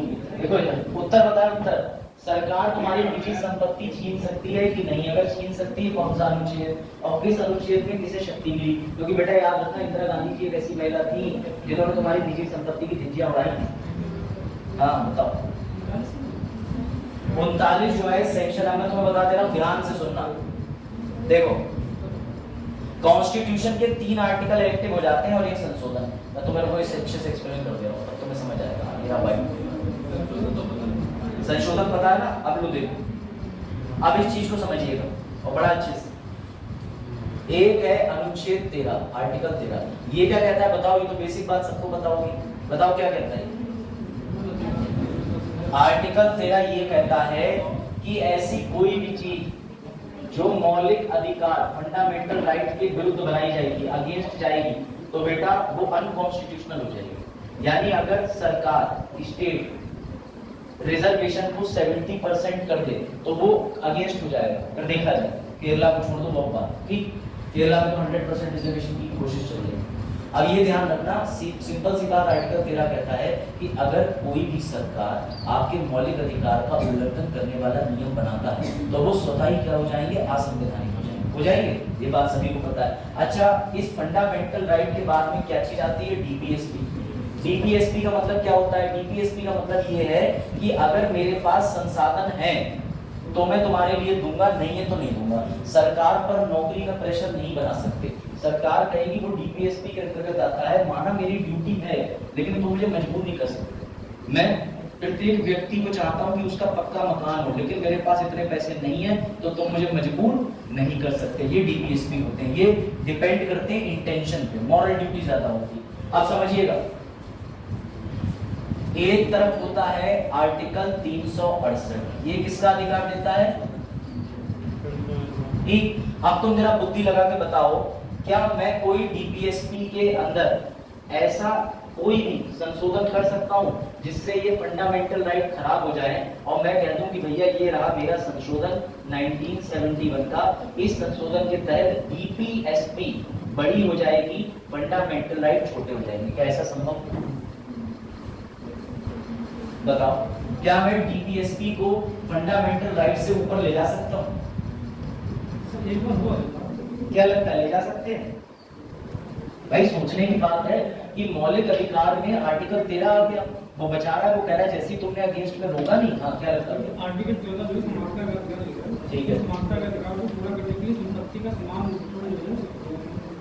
तो उसके लिए ले सकते हो, ओवररूल कर सकते हैं। चलो बेटा, इसीलिए कहते हैं कि इंदिरा गांधी को तुमने नहीं समझा तो क्या समझा? इंदिरा गांधी की बात सुनो, इंदिरा गांधी के सामने उन्होंने एक नारा दिया था कि भैया महंगाई घटाओ।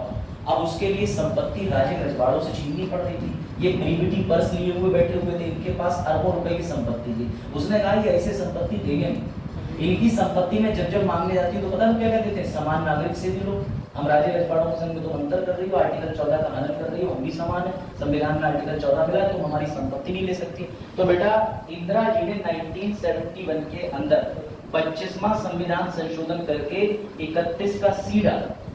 अब तुम कहोगे ये क्या है? बेटा, ये अनुच्छेद 39 के बी और सी पे भारी है।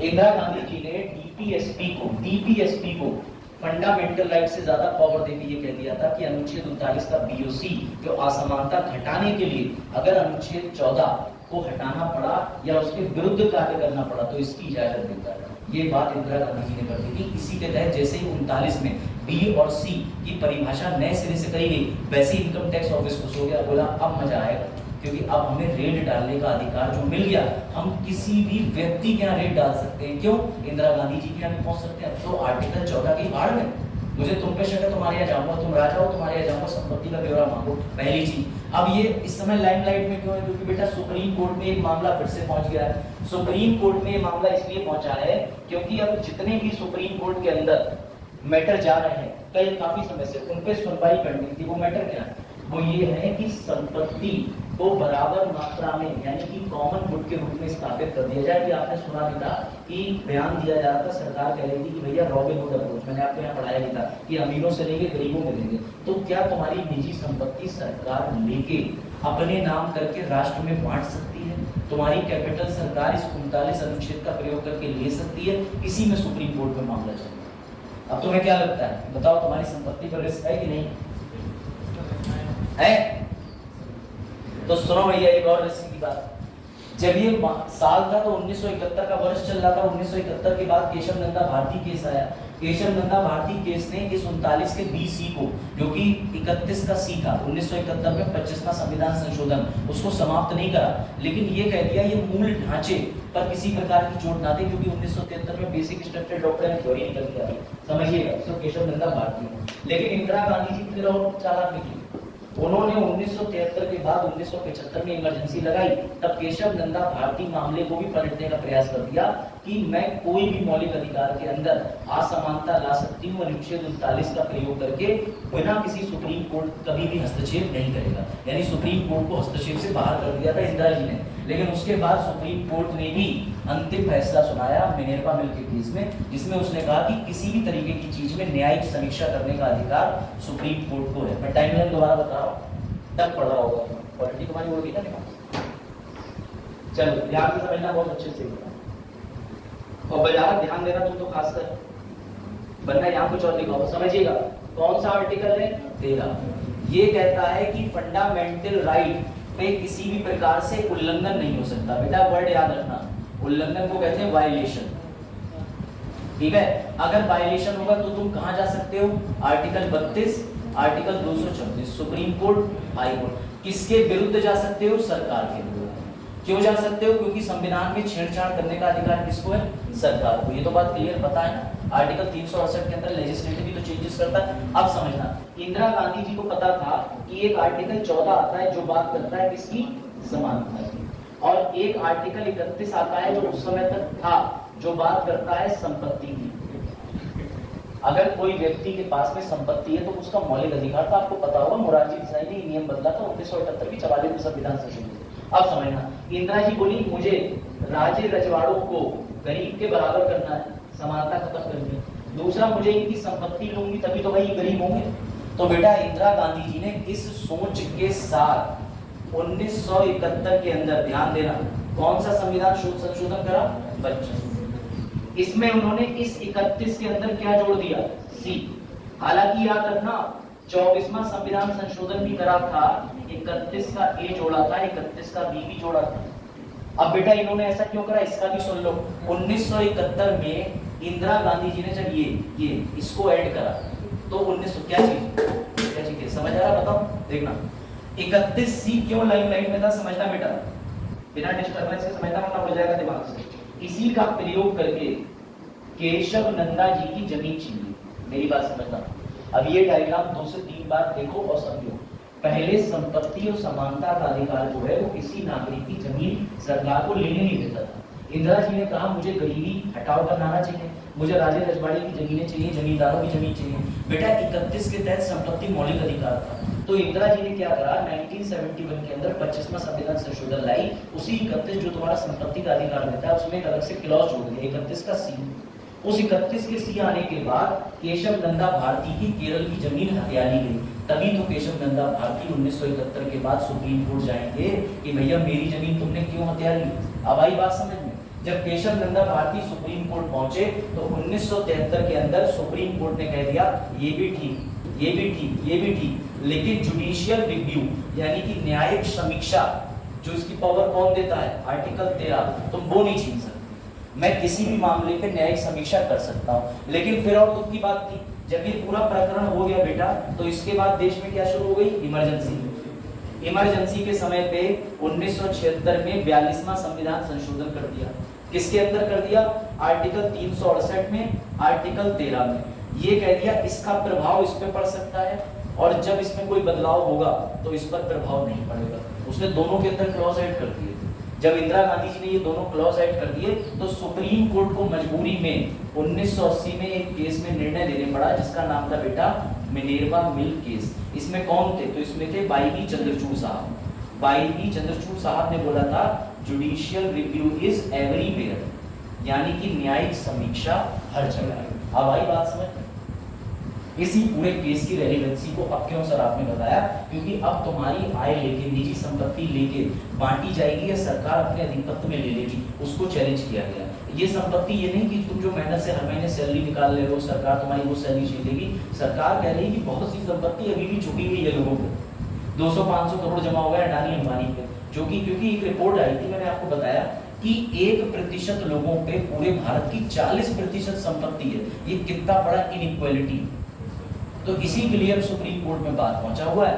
ये निर्णय बहुत ही ज्यादा खतरनाक होगा। हो सकता है नागरिक पे लिमिट लगा दी जाए कि तुम इतने तक की संपत्ति रख सकते हो। फिर तुम देखोगे कुत्ते के नाम भी तुम्हें अपना गाजियाबाद वाला फ्लैट करना पड़ेगा, क्योंकि एक एक व्यक्ति की लिमिट हो जाएगी। आप गांधीवादी सिद्धांत आपने कहा, मैं अभी उतना पढ़ नहीं पाया।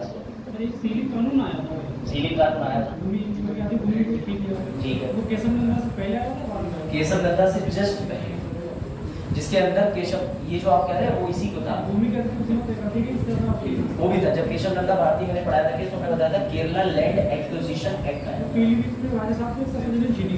छीनी गई। और बेटा आज से पहले गवर्नमेंट ना संपत्तियां ले चुकी और आगे, और यहाँ नहीं, जो केस बने थे संकरी प्रसाद जमींदार, सज्जन सिंह जमींदार, ये सब जमींदार थे, गोलकनाथ जमींदार, ये सब जमींदार ही तो थे। चलो ये ध्यान रखना। अगर तुम्हारे ये अभी भी समझ में नहीं आया तो आई एम सॉरी, यूपीएससी के लिए यही चाहिए अप्रोच। अब तो पीसीएस के लिए भी इतना चाहिए, ये ध्यान रखना। अब ये तुम्हारे मतलब की बात आई, इस पर तुम खुश हो जाओगे। कितने लोग समझते हैं सर कल तक खरबूजा बेच रहे थे हमारे पड़ोस में एक भैया, आज वो बने पार्षद, कल को बने एमएलए और परसों बन गए एस भैया जिंदाबाद। समझ गए, बिना नाम लिए, ठीक है, नाम नहीं पड़ती फिर बिरादरी का लेने, ठीक है। तो समझो, तो भैया ऐसे लोग जिनने गन्ने का रस बेचा पूरे जीवन भर, तो उन्हें बिल्कुल लोकतंत्र में लेके आओ, मैं बिल्कुल बेइज्जती भी कर रहा हूँ, किसी को भी आवश्यकता पड़े तो वो भी गन्ने का रस बेचे, क्योंकि रोजगार है। और वैसे भी देश के प्रधानमंत्री ने कह दिया है कि पकौड़ी गरम गरम निकालो, बढ़िया करके रोजगार ले लो, भाई सीधी बात है ना। तो अब ये बीए की डिग्री में पकौड़े कर लो तुम आराम से, चलो समझो बात। हाँ, सरकारी रेट पे तो मिलेगी नहीं, क्योंकि उसका बिल बनेगा, बिल में कमीशन जाएगी, कमीशन बनने के बाद नियुक्ति होगी दूसरे तरीके से, वो और ज्यादा दुखदायी हो जाएगा। एक तो रहे समझे, चलो देखो साहब समझिए, आपको तो 200 भी नहीं देंगे, मैं बात कर देखो। अब आ जाओ, बस उतनी व्यवहारिक बात करा करो जो काल्पनिक ना लगे। आप अगर आप पुलिस में भी जाना चाह रहे हो तो पुलिस में आपको आर्ग्यूमेंट करने की इजाजत नहीं है, जाओ जाके उठा के लाओ उसको, ये पकड़ो वारंट। अब तुमने कहा क्यों उठाए, तो बोले इधर आ जाओ, बोला 3 घंटे, बोले क्यों बने, बोले 4 बजे तक, बोले 4 बजे तक क्यों, 3 दिन बना रहेगा, बोले 3 दिन को 20 दिन बना रहेगा। तुम उस नौकरी पे जा रहे हो और तुम अपनी बौद्धिक क्षमता का विकास ही नहीं कर रहे। सच बता रहा हूँ मैं, अरे ये जाएंगे यूपी पुलिस में ज्वाइन होने, तो पहले दिन इन्हें पता चल जाएगा कि क्या होता है, जबकि बैगन और 2 किलो आलू पहुंचा रहा है मेरे साथ में। हाँ, बढ़िया नौकरी तो नहीं, सही कहा। चलो देखो बेटे, यहाँ से जनप्रतिनिधि की योग्यता समझिएगा। इस पर एक ऑपरेशन मिशन चलाया जा रहा है जिसका नाम है मिशन कर्मयोगी। इसके तहत ये निर्णय लिया है सरकार ने, जो कि ठीक निर्णय है, कि भाई जो व्यक्ति ऐसे बैकग्राउंड से आया है जहां उसने बिल्कुल नहीं पढ़ा, अब तुम अगर किसी मोहल्ले के वार्ड मेंबर हो, और जैसे सनी का मोहल्ला ले लो, अब सनी रहे, बोले एक काम करो, जरा एक कंप्लेंट लिख दो कि स्ट्रीट लाइट वगैरह जो है मुझे आपसे कुछ हो नहीं रहा और ऊपर लेके जानी है, या ये स्ट्रीट लाइट सही करवा दो। तो उसने कहा ठीक है अभी कराता हूँ। अब उसे पता ही नहीं है एप्लीकेशन लिखें कैसे या किसे लिखें, चलो किसी और व्यक्ति के पास चला जाएगा, उसे ये नहीं पता ये एप्लीकेशन देनी किसे देनी है, विद्युत विभाग को चला गया, पीडब्ल्यूडी। समझो बात तो क्या सही हो पाएगी, नहीं हो पाएगी। तो बेटा इसीलिए ऑपरेशन मिशन कर्मयोगी में ये निर्णय लिया जा रहा है, कम से कम थोड़ी शिक्षा तो प्रदान कर दें, क्योंकि जितने पार्लियामेंट के अंदर पॉलिटिशियंस हैं उसमें बेटा स्तर कुछ लोगों का तो जो दक्षिण भारत के उनका तो बहुत हाई लेवल है, वो तो गजब है। इसके अलावा शशि थरूर भी वहां बैठते हैं, और इसके अलावा ऐसे भी लोग बैठते हैं जो सो जाते हैं बीच में, लोकसभा की हियरिंग चल रही है। तो बात समझिएगा, ऐसे जनप्रतिनिधि जिन्हें कुछ पता ही नहीं है, वोट लेकर के पेंशन भी आ रही है, सब आ रहा है, ऐसे लोगों को बैठा के मिशन कर्मयोगी चलाया गया ताकि उन्हें बताया जा सके कि एप्लीकेशन कैसे दी जाएगी। क्योंकि इनका मानना है कि भले ही पढ़ाई लिखाई ना हो, लेकिन वही जनप्रतिनिधि बन सकता है जिसके अंदर लोगों से जुड़ना आता हो, शिकायतें सुनना आता हो, अच्छा आदान प्रदान समस्याओं का कर ले, लोक समस्याओं को डील कर ले, भले वो एजुकेटेड ना हो। तो इसके लिए चलाया गया है गवर्नमेंट के द्वारा मिशन कर्मयोगी। मैं बता रहा हूँ इसके पीछे कारण क्या है। सरकार चुनाव पे कर रही होगी बैठ के बैठक, उन्होंने कहा तुम बताओ तुम्हारे यहाँ कितना वोट है, कैसा क्या, बोले जी भी पता करना था, बोले अरे गधे को कौन ले आया पार्टी में, तो ऐसा हुआ होगा, इस वजह से उन्होंने कहा होगा सभी लोगों के लिए मिशन चला दो, मिशन कर, यही हुआ होगा, मैं सही बता रहा हूँ, असल कारण यही है। और फिर उसे बढ़िया करके लोगों के सामने पेश करना है।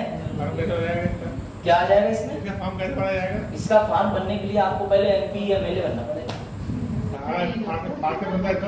तब भी बढ़ सकते। समझो भाई, खुशी की बात नागालैंड वालों के लिए ये है कि 2004 में बेटा देखो 2004 में अंतिम बार स्थानीय समझते हो वही आपके म्युनिसिपैलिटी और पंचायत वाले, तो बेटा यहाँ पर स्थानीय चुनाव जो कि शहरी निकायों में देखने को मिले म्युनिसिपैलिटी के, कितने वर्ष पहले हुए थे, 2004 में। ध्यान बात कर लेना, कल वैसी छुट्टी। चलो देखो 2004 में बेटा नागालैंड में जब स्थानीय चुनाव हुए थे, तो समझो पहले नागालैंड के बारे में जान लो। नागालैंड पत्रार्चियल जगह है, पत्रार्चियल का मतलब समझो पितृसत्तात्मक।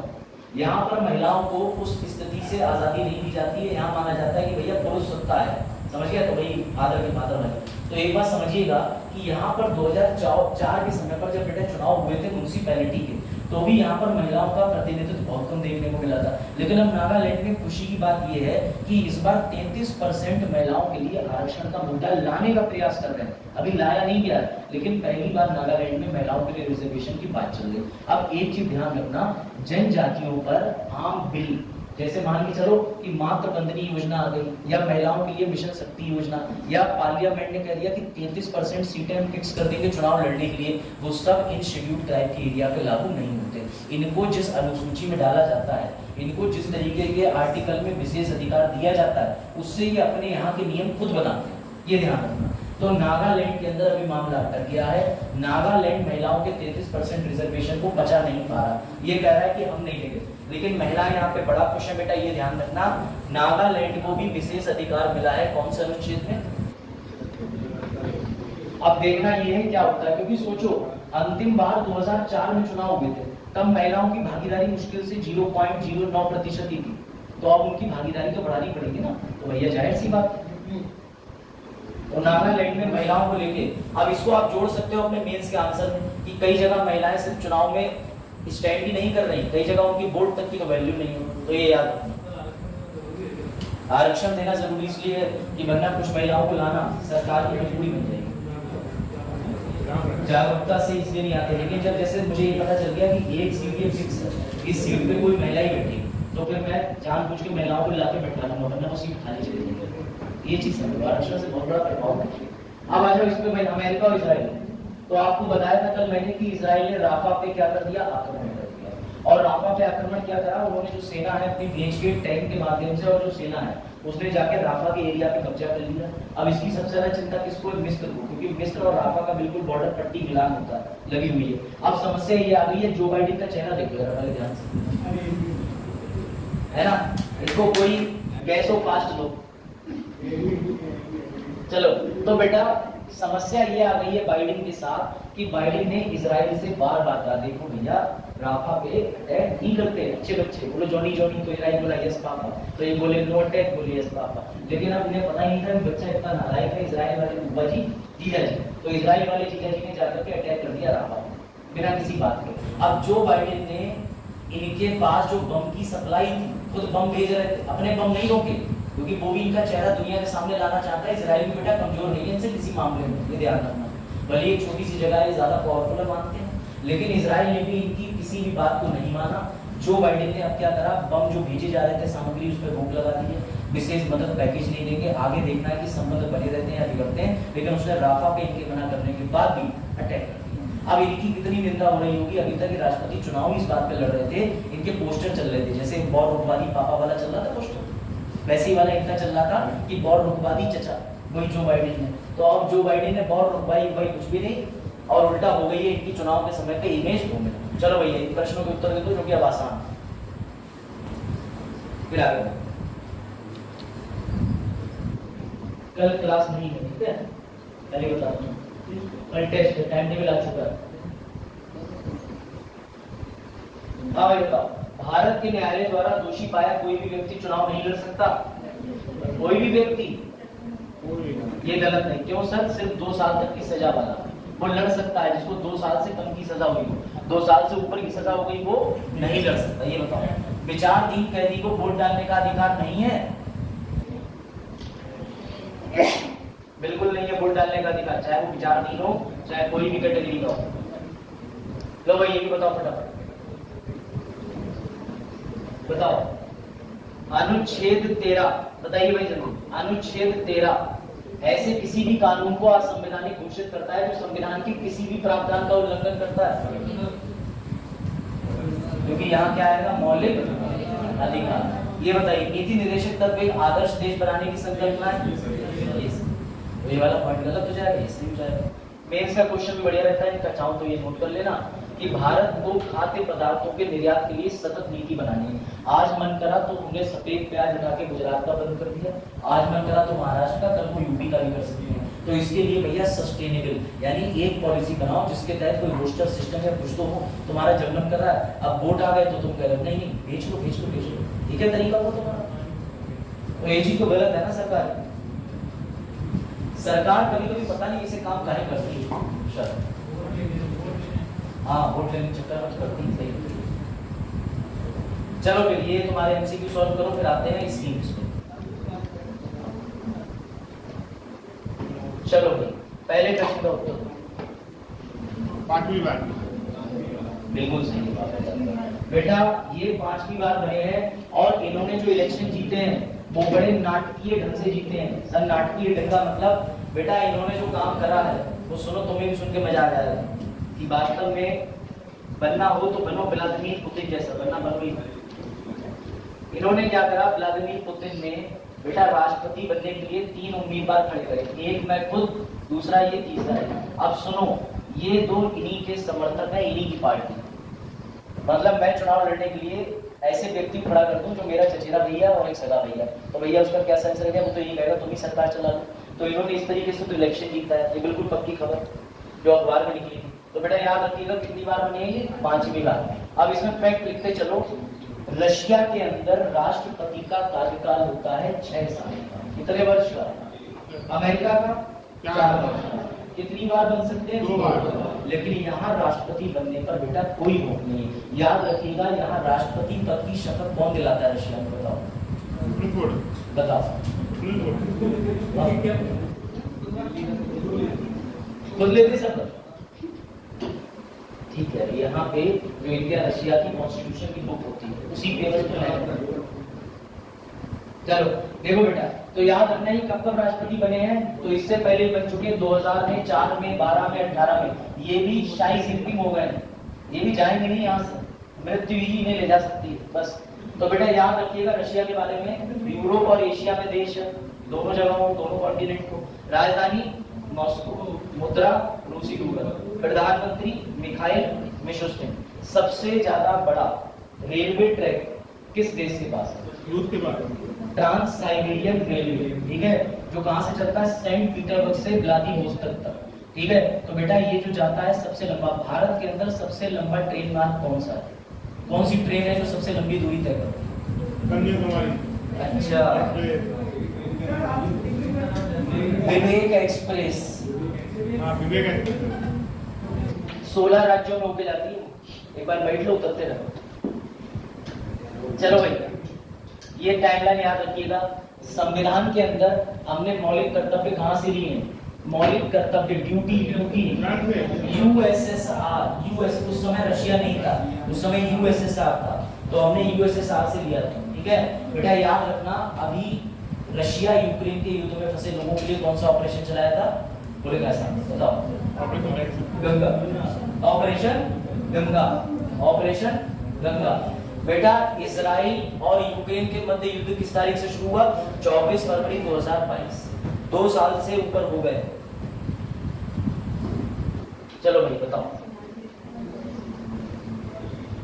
आसियान के अंदर जो सीनियर ऑफिसर होते हैं उनकी मीटिंग अलग होती है, तो बेटा उनकी 26वीं मीटिंग हुई है वरिष्ठ अधिकारियों की।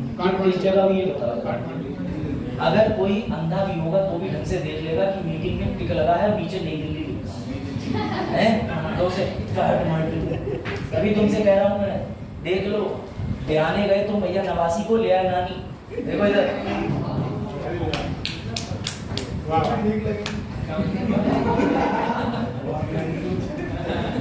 आसियान देश, आसियान की बात कर ले तो बेटा आसियान के अंदर कितने देश हैं? 10।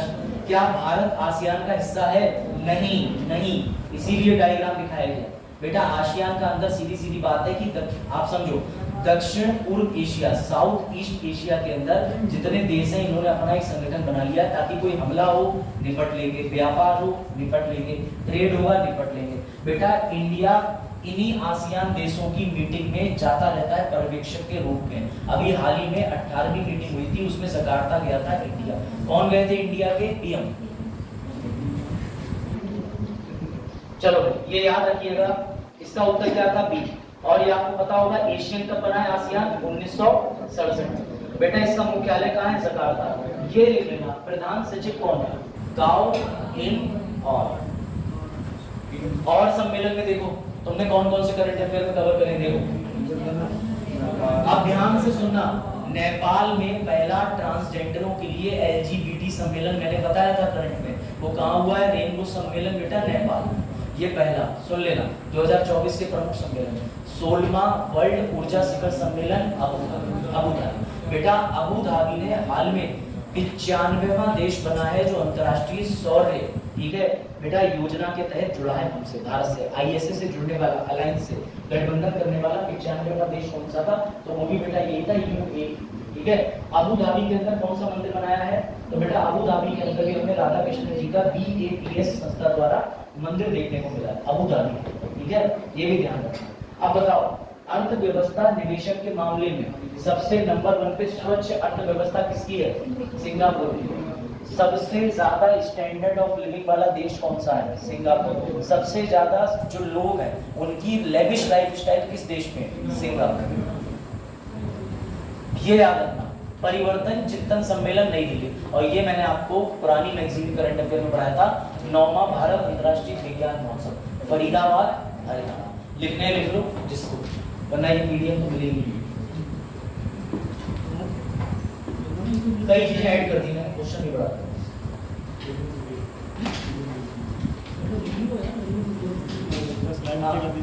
स्लाइड नीचे, इससे भी नीचे वाली स्लाइड ले लो।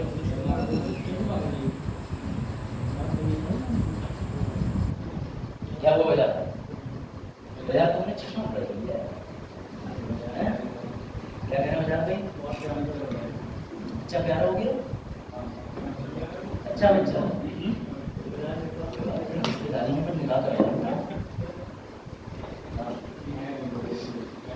ऐसी लड़की। अब ये अच्छे थे तो अब ऐसी लड़की, ऐसे कमी क्या है लड़की को? नहीं इंद्रधनुष ना कोई छतरी बोल देगा जब से। चलो भाई इधर डिजिटल पेमेंट भुगतान वीजा।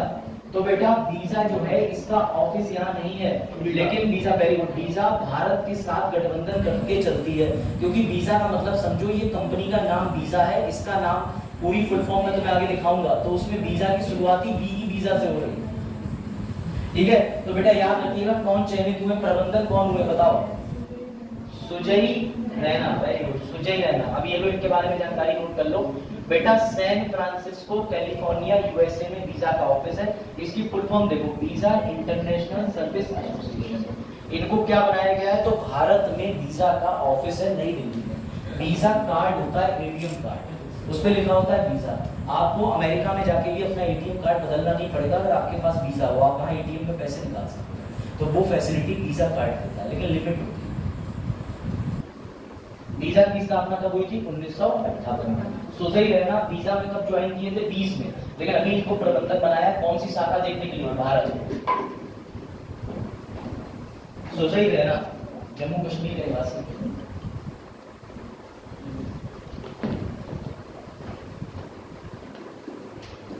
इसमें तुम्हें पूरी चीजें नोट नहीं करनी, जो काम किया ना वो नोट कर लिया। जैसे ये नोट कर लो कि नाम क्या है? सुजय रैना, वीजा की फुल फॉर्म और वीजा का ऑफिस और स्थापना, बस ये 2-3 चीजें नोट करनी। सब करोगे तो फिर विकिपीडिया बन जाओगे।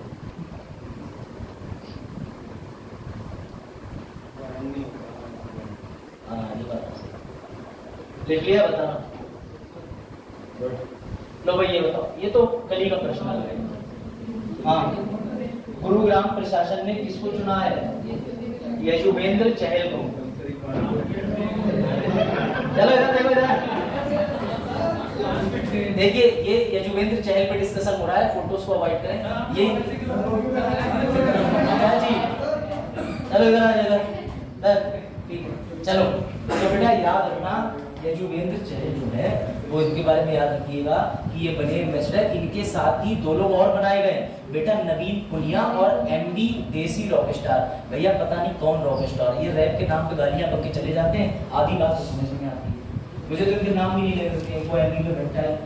मुझे तो ये पता है कि पहले बोतल आती घंटा की, वो आज अभी अलाउ करें, इसीलिए यूट्यूब चैनल बना रहा है, इसीलिए चैनल बना रहा है। चलो तो बेटा याद रखना, नवीन पुनिया और एमडी देसी रॉकस्टार, ठीक है। गुरुग्राम कहाँ? हरियाणा। तो तुम लोग बता गए थे इसका उत्तर। लो ये बता दिए,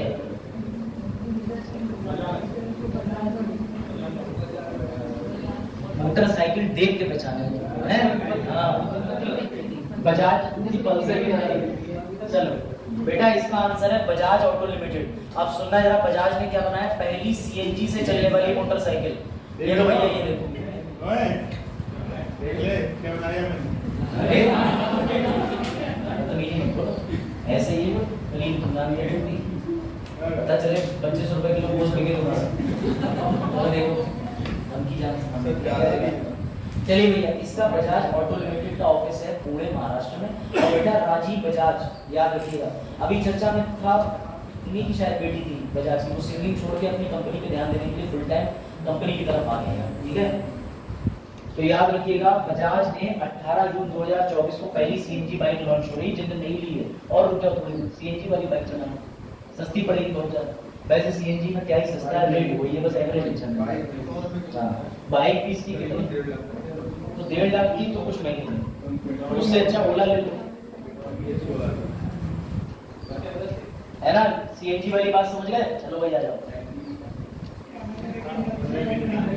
चलो भाई, वर्ल्ड ओवेरियन कैंसर कब मनाया जाता है? महिलाओं के बारे में जागरूकता ओवरी कैंसर के संबंध में होता है बेटा, तो 8 मई को ये मनाया जाता है, याद रखिएगा। अब ओवेरियन कैंसर के बारे में नोट कर लीजिएगा, सबसे पहले 2013 में, लेकिन इसकी थीम इंपॉर्टेंट है, बस कोई महिला पीछे। अब अगर तुम लाइन में लगे हो टिकट लेने मूवी की हाल और तुमने इसकी थीम पढ़ ली, तुमको भी बहन जी आ गई तो पता चला तुम टिकट ना लेते, लेकिन ठीक है, कोई महिला इस प्रकार के कैंसर से प्रभावित है तो उसका इलाज होगा। डिंब ग्रंथि कैंसर भी बोलते हैं ओवेरियन, ठीक है। और ये चैरिटी संस्थान है, वही करता है ओवेरियन कैंसर का इलाज। इलाज का मतलब यही कि पैसे देता है। देख लिया, थीम 2024 की कोई महिला पीछे न छूटे, और 2013 में उन्होंने पहली बार ये टारगेट या कह सकते हो ओवेरियन कैंसर डे की शुरुआत की।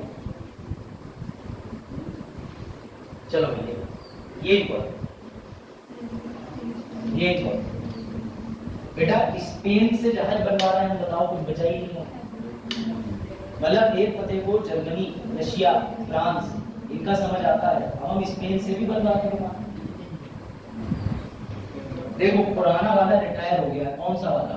एब्रो 748। ये बड़े प्रकार के जो इस तरीके के होते हैं, ये आसपास में सामान, मदद, सहायता, एंट्री, बैटरी, मच्छरदानी, रजाई, खटिया, सब जो सामान रहता है आर्मी का, वो हवाई माध्यम से पहुंचाते हैं। अभी देखोगे तो समझ जाओगे, इनमें स्पेस बहुत ज्यादा होता है, बहुत लाइट वेटेड होते हैं और कैपेसिटी बहुत अच्छी होती है। कितने बताओ जरा, कितने विमान खरीदे हैं बेटा? 56 कितने? 56। ऐसे देखो, ये पुराना वाला जो है बेटा वो हो गया रिटायर, ये नया वाला आ गया, अंतर कोई नहीं, बस इसके दोनों विंग्स हवा में इस तरीके से। इसमें से सुनना जरा, 56 में से 16 कौन बनाएगा? स्पेन। 40 का कौन बनाएगा भैया? Tata advance system. और ये बनेंगे कहां? बड़ौदा के अंदर, गुजरात। स्पेन कितने बनाएगा? 16, बचे हुए 40 बड़ौदा में। ये याद रखना, 56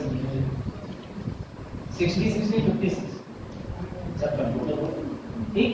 तो बेटा याद रखना, कौन सा रिटायर हुआ? एग्रो 748 गेड़े, वो बदलने के लिए 56 एयरबस C295। इसमें बहुत स्पेस होती है भारतीय के पास।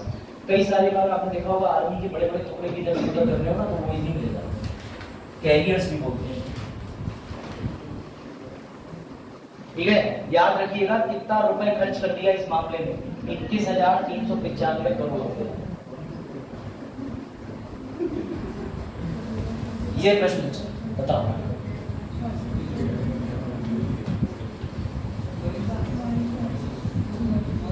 हाँ भाई, मई 2000 में भारत ने किस देश को 14,000 टन गैर बासमती चावल के निर्यात को अनुमति दी? हाँ भाई, क्या लगता है? देखो, चावल चीन में उत्पादन ज्यादा होता है, बांग्लादेश में खाते भी ज्यादा है, और भूटान में भी चावल की सप्लाई है। मॉरिशस का क्या कहना चाहोगे बताओ? ये कि इसका उत्तर मॉरिशस ही है। इसमें 14,000 टन जो है वो बासमती चावल, इनके पास अलग किस्म की जो है चीज ना, ठीक है, निर्यात की अनुमति दी गई है। किसने दी है? NCL, राष्ट्रीय सहकारी निर्यात। ठीक बेटा, एक चीज इंपॉर्टेंट याद रखना, मॉरिशस के इस समय जो बेटा राष्ट्रपति हैं वो भारतीय मूल के, उनका नाम बड़ा प्यारा है, पृथ्वीराज सिंह रूपन। मॉरिशस में करेंसी मॉरिशस रुपया, मॉरिशस की राजधानी पोर्ट लुइस।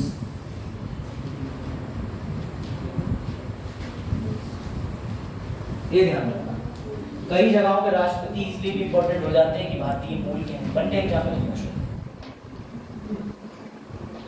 भारत और मॉरिशस के बीच संबंध कैसे, जरा बताओ? बढ़िया है, काफी मजबूत संबंध है दोनों देशों के बीच। अभी तक किसी प्रकार का मॉरिशस में विवाद नहीं है, हमारे से लेकर के उससे लेकर। अब मॉरिशस में लोग टूरिज्म की पर्पज से भी खूब जाते हैं, मॉरिशस जाते हैं, बाली, इंडोनेशिया, उत्तराखंड, मनाली है। जनगणना जनसंख्या नहीं बढ़ा, सुन लेता हूँ मैं बहुत तेज निकल देखो ना। सेंसस मंडे बच्चे आ जाएंगे ना वापस, मंडे सैटरडे तक क्लास है, उसी में सेंसस मंडे हो जाएगा। चलो भाई अगले प्रश्न का बताओ। तमिलनाडु के दक्षिण पूर्वी तट पर मरीन, ठीक है भैया, टार्डीग्रेड की नई प्रजाति बेटिलिप्स चंद्रायनी किसके नाम पर रखी गई? अब देखो इसमें तुम इसका नाम पकड़ लो, तुम्हें उत्तर मिल जाएगा। बेटिलिप्स के आगे क्या लिखा है? चंद्रायनी, बस। तो बेटा तमिलनाडु के दक्षिणी पूर्वी तट पर याद रखना, नई प्रजाति का नाम किसके नाम पे रखा है? चंद्रयान 3। ये लोग डिटेल नोट कर लो।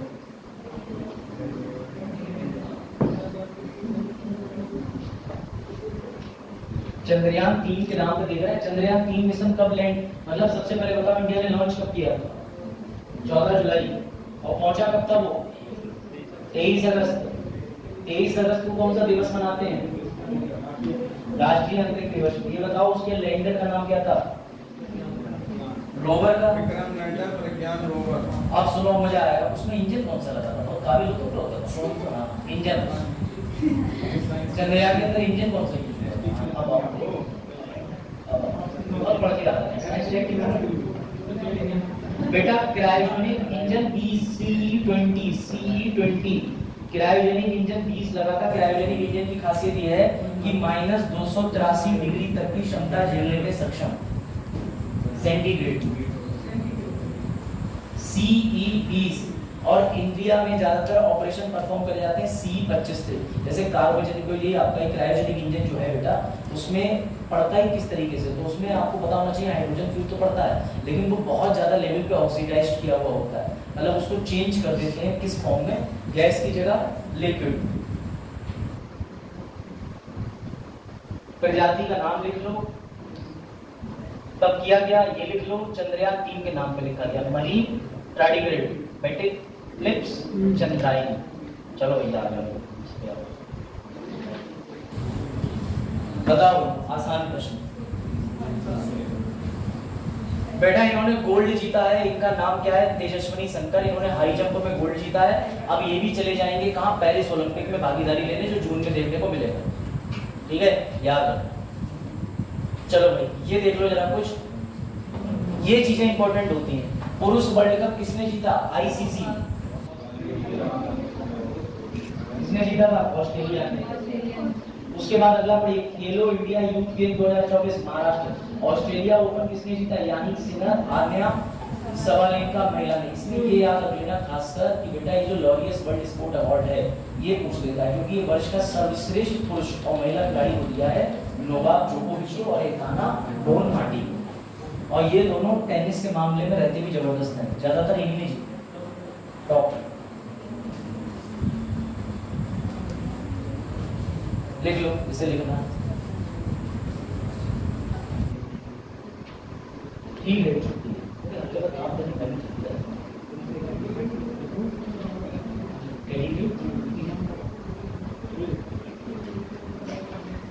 छोटे से होते हैं, बहुत सारे पैर होते हैं, एक आंख लगती है, जो बताया गया कि मून पे भी सर्वाइव कर लेंगे एटमॉस्फेयर के नाम, यही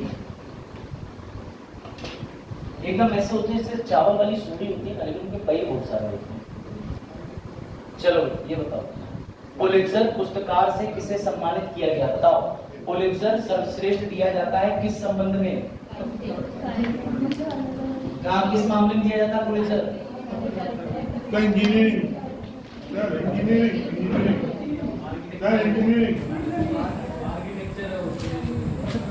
भैया पुलित्जर पुरस्कार जीता किसने है? ये लो सारी चीजें नोट कर लो। तो भैया ये किस क्षेत्र में दिया जाता है? पत्रकारिता। नोट कर लीजिए। इसमें इन्होंने 2012 में प्रश्न किया है कि भैया रेडियो में किसको प्रदान किया गया? तो अमेरिका के प्रो पब्लिक संस्था फ्रंटलाइन न्यूयॉर्क टाइम ये दिया गया है। ये लो प्रो पब्लिक कैलिफोर्निया, ये नोट करो। पुलित्जर किस क्षेत्र में दिया जाता है? हाँ बोले।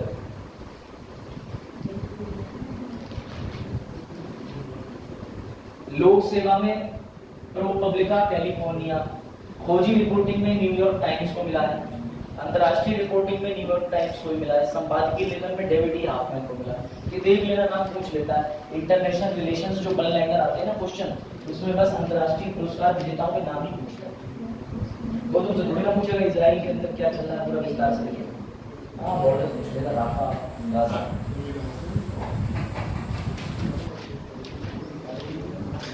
चलो ये और अरेबियन ट्रेवल मार्ट का आयोजन कहाँ किया गया है? ये अच्छा प्रश्न, बताइए। अरे अरेबियन तो कोई अरब देश ही होगा, लेकिन करा कहाँ गया होगा? तुम कंफ्यूज हो गए, इसका उत्तर देने का प्रयास करो। हाँ बेटा, अरेबियन ट्रेवल मीट का तुम्हारे भारत के अंदर नहीं किया। तभी तो मैंने कहा अरब लिखा होगा तो दिमाग लगाओ। अरब देशों ने क्या करा होगा? इंडिया के अंदर हर सम्मेलन नहीं करते। इंडिया से टीम पहुंची थी यहाँ पर भारत मंडपम पे उद्घाटन करने के बाद यूएई में, और वहाँ की थीम इंपॉर्टेंट है बेटा। ये अरब देशों में पर्यटन को बढ़ावा देने के लिए मीटिंग करी जाए, सीधी बात। और इस समय हमारे जितने भी रेमिटेंस लेके आ रहे हैं, विदेशी की नौकरी कर रहे हैं, उसके साथ साथ पर्यटक भी पूछ जा रहे हैं, दे भी रहे हैं रेमिटेंस, लाभ होता है। ट्रांसफॉर्मिंग ट्रैवल थ्रू एंटरप्रेन्योरशिप, सशक्त नवाचार। छोड़ो पीडीएफ में, अब आओ इस पे। ये बढ़िया प्रश्न, इसका उत्तर दीजिए। पहली स्वदेशी रूप से डिजाइन करी गई माइक्रोचिप सिक्योर IO10 किस कंपनी ने लॉन्च की? अभी तक हम परेशान थे माइक्रोचिप्स को बनाने को लेके, ताइवान, जापान, चीन के पीछे भाग रहे थे, अब खुद बनाने। बेटा mind grow technology, mind grow technology, ये लो। कहाँ की है ये ऑर्गेनाइजेशन? चेन्नई। इतना याद रखना इसका नाम, माइंड ग्रो। अभी हाल ही का स्टार्टअप है ये, 2021 का। क्या बनाया है इसने? Micro chip.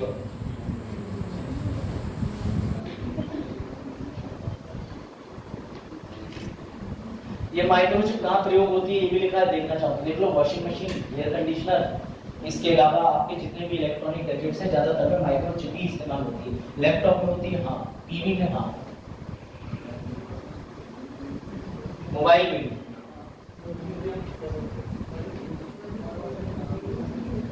ये कल का प्रश्न बताओ। 7.1% बता दिया था कल कि भारत में निर्माण कार्य ज्यादा हो रहे हैं, बहुत सी चीजें ज्यादा हो रही है, यार। चलो भैया, ये आया मामला। कल यूपीएससी वाले एडिटोरियल निकला था, इसका उत्तर क्या है? केरल। केरल के अंदर भैया किससे, ये जो बीमारी है ये किस चीज से ट्रांसफर होगी? बर्ड। कैसी बर्ड? जिंदा या मृत? और किस में ट्रांसफर हो रही है? इंसानों में। सांप वाली वैक्सीन किससे बनाई जाती है?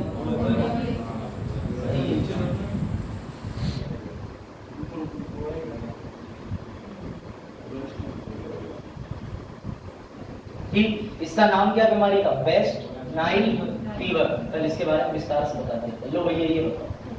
हाँ, ये प्रसिद्ध उर्दू लेखक सलाम बिन रज़्ज़ाक़। ठीक, 83 साल। चलो बेटा, ये महाराष्ट्र के थे, अब इनका निधन हो गया, कोई दुख की बात नहीं है, जो आया है वो जाएगा। लेकिन इनकी कहानी बड़ा फेमस है, शिकस्ता बूतों के दरमियान। ये पूछ लेंगे कि ये किताब जो है वो किसने लिखी? बड़ा अच्छा नाम है, यूनिक नाम है। मजा आ गया? मजा ले, ये मजा सबको लेना चाहिए। ठीक है, इनका नाम लिख लो, इनका नाम दिखा देता हूँ।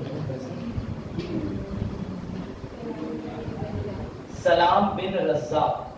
ठीक भैया, लेखकों की वृत्ति जो है उनके लेख पर निर्भर करती है पॉपुलर बनाएंगे कि नहीं करेंगे। अब ये 2004 में उर्दू साहित्य के लिए प्रतिष्ठित साहित्य, इन्हें अकादमी पुरस्कार भी मिला था, ये भी ध्यान रखना, इसी लेख के लिए, शिकस्त बूतों के दरमियान। तो इनका नाम जरूर आएगा, सलमान बिन रज़्ज़ाक़ ने लिखी थी। ये प्रश्न बनना बिल्कुल पुस्तक में लाजमी है, क्योंकि ये बहुत ही ज्यादा फेमस है। आज ही पता चला इनके बारे में। बड़े आगे बढ़े।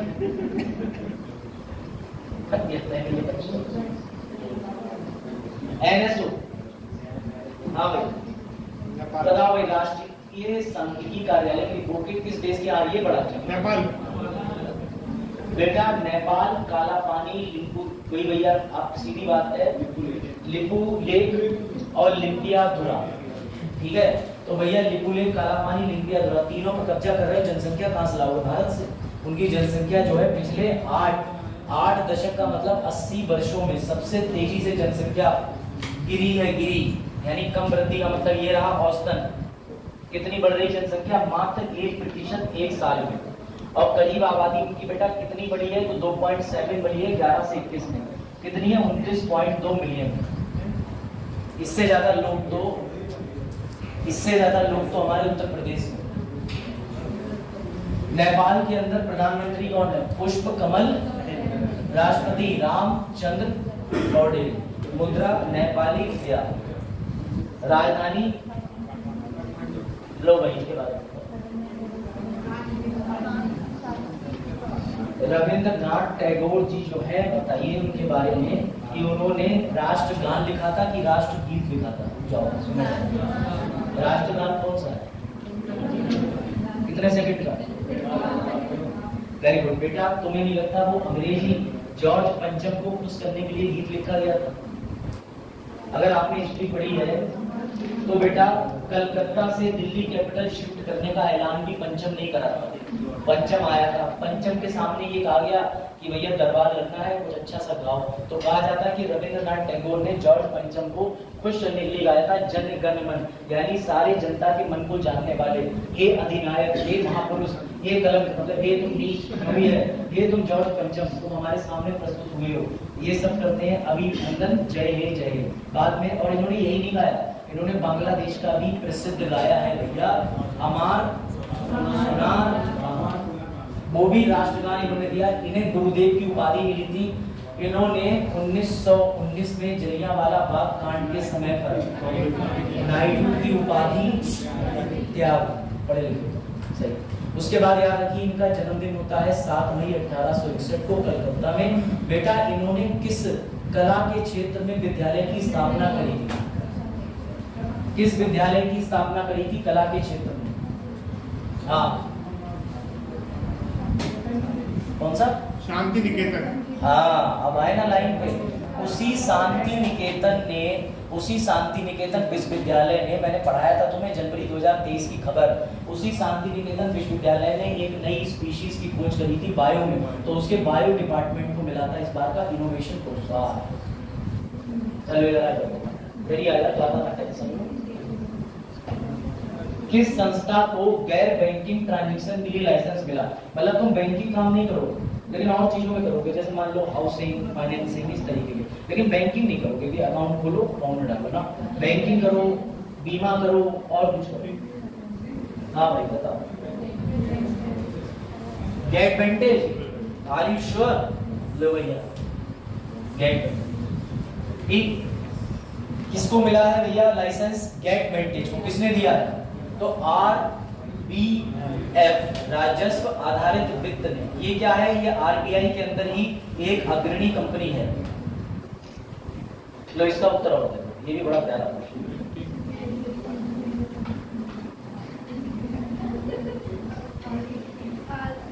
हाँ भाई पढ़ो, SSC इंडियन पावर REC ठीक। अब देखना ध्यान से, एक गिफ्ट सिटी डेवलप कर रहा है, उसके अंदर REC नाम के इसको यहाँ पर हर तरीके से प्रबंधन करने की अनुमति मिल रही है। लेकिन किस चीज का प्रबंधन RBI क्या देगी इसको लाइसेंस? तो बेटा इस सिटी के अंदर ये प्रमुख रूप से वित्तीय संचालन की देखरेख करेगा इस सिटी के अंदर रहने वालों को। मैनेजमेंट जैसे होता है लोकल यूनिट में बैंकिंग चलती है कि वहाँ पर आपने देखा होगा किसी पूरी बड़ी कॉलोनी के अंदर एक शाखा बनी हुई है प्रबंधन करने के लिए। तो ऐसी गिफ्ट सिटी जितनी बनेगी उनमें पूरी तरीके से जो भी कैशलेस सेवाएं होंगी उसका संचालन ये करेगा। ये लो और बताओ तो बताइए।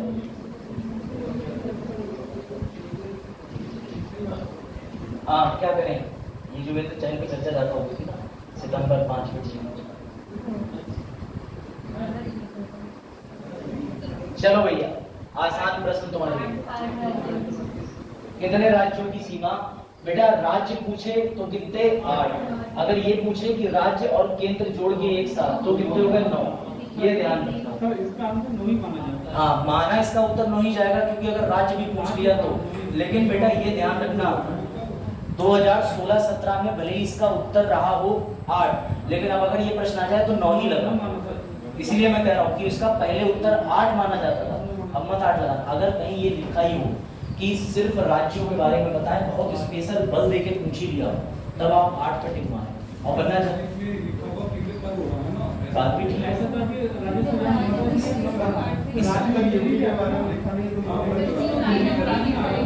अब देखो मैंने इसके दोनों उत्तर देखे हैं, मैंने भी ये चीज देखी है कि राज्य के बगल में केंद्र भी उत्तर था, लेकिन मैंने ऐसे भी इसके उत्तर देखे हैं जहाँ सिर्फ राज्य लिखा तब भी नहीं। और मतलब एक कोचिंग है जीएस दुनिया, समझ गए उसकी। ठीक है भैया, केंद्र लिखा हो बगल में तो 9 लगा देना, नहीं तो 8 लगा देना।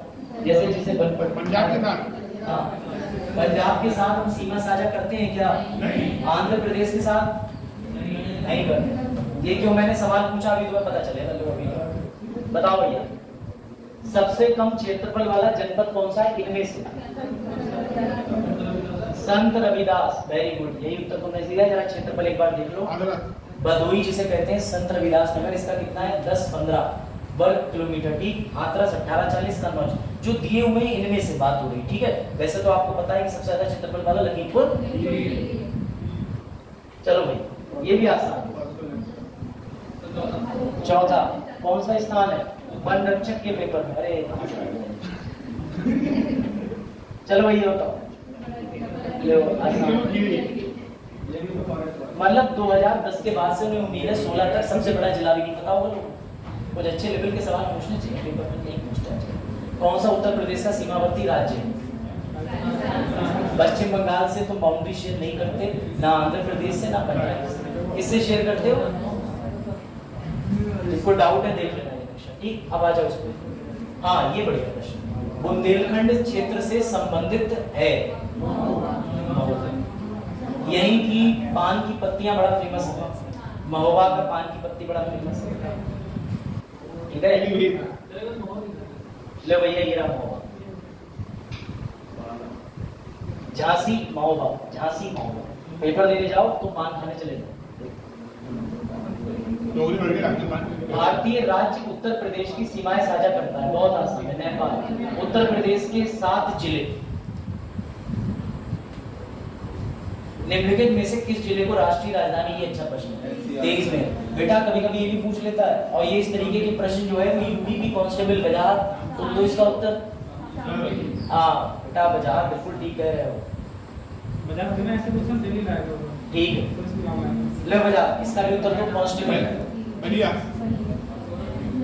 किसे सीमा नेपाल के साथ लगती? बहुत आसान है, बताओ। बस्ती की नहीं लगती, गोरखपुर की नहीं, बलिया की नहीं, महाराजा यहाँ कहीं। ठीक है, नक्शे पे आधारित प्रश्न। चलो भैया योजना, योजना योजना बताओ। हाँ क्या होगा इसका उत्तर? एडी।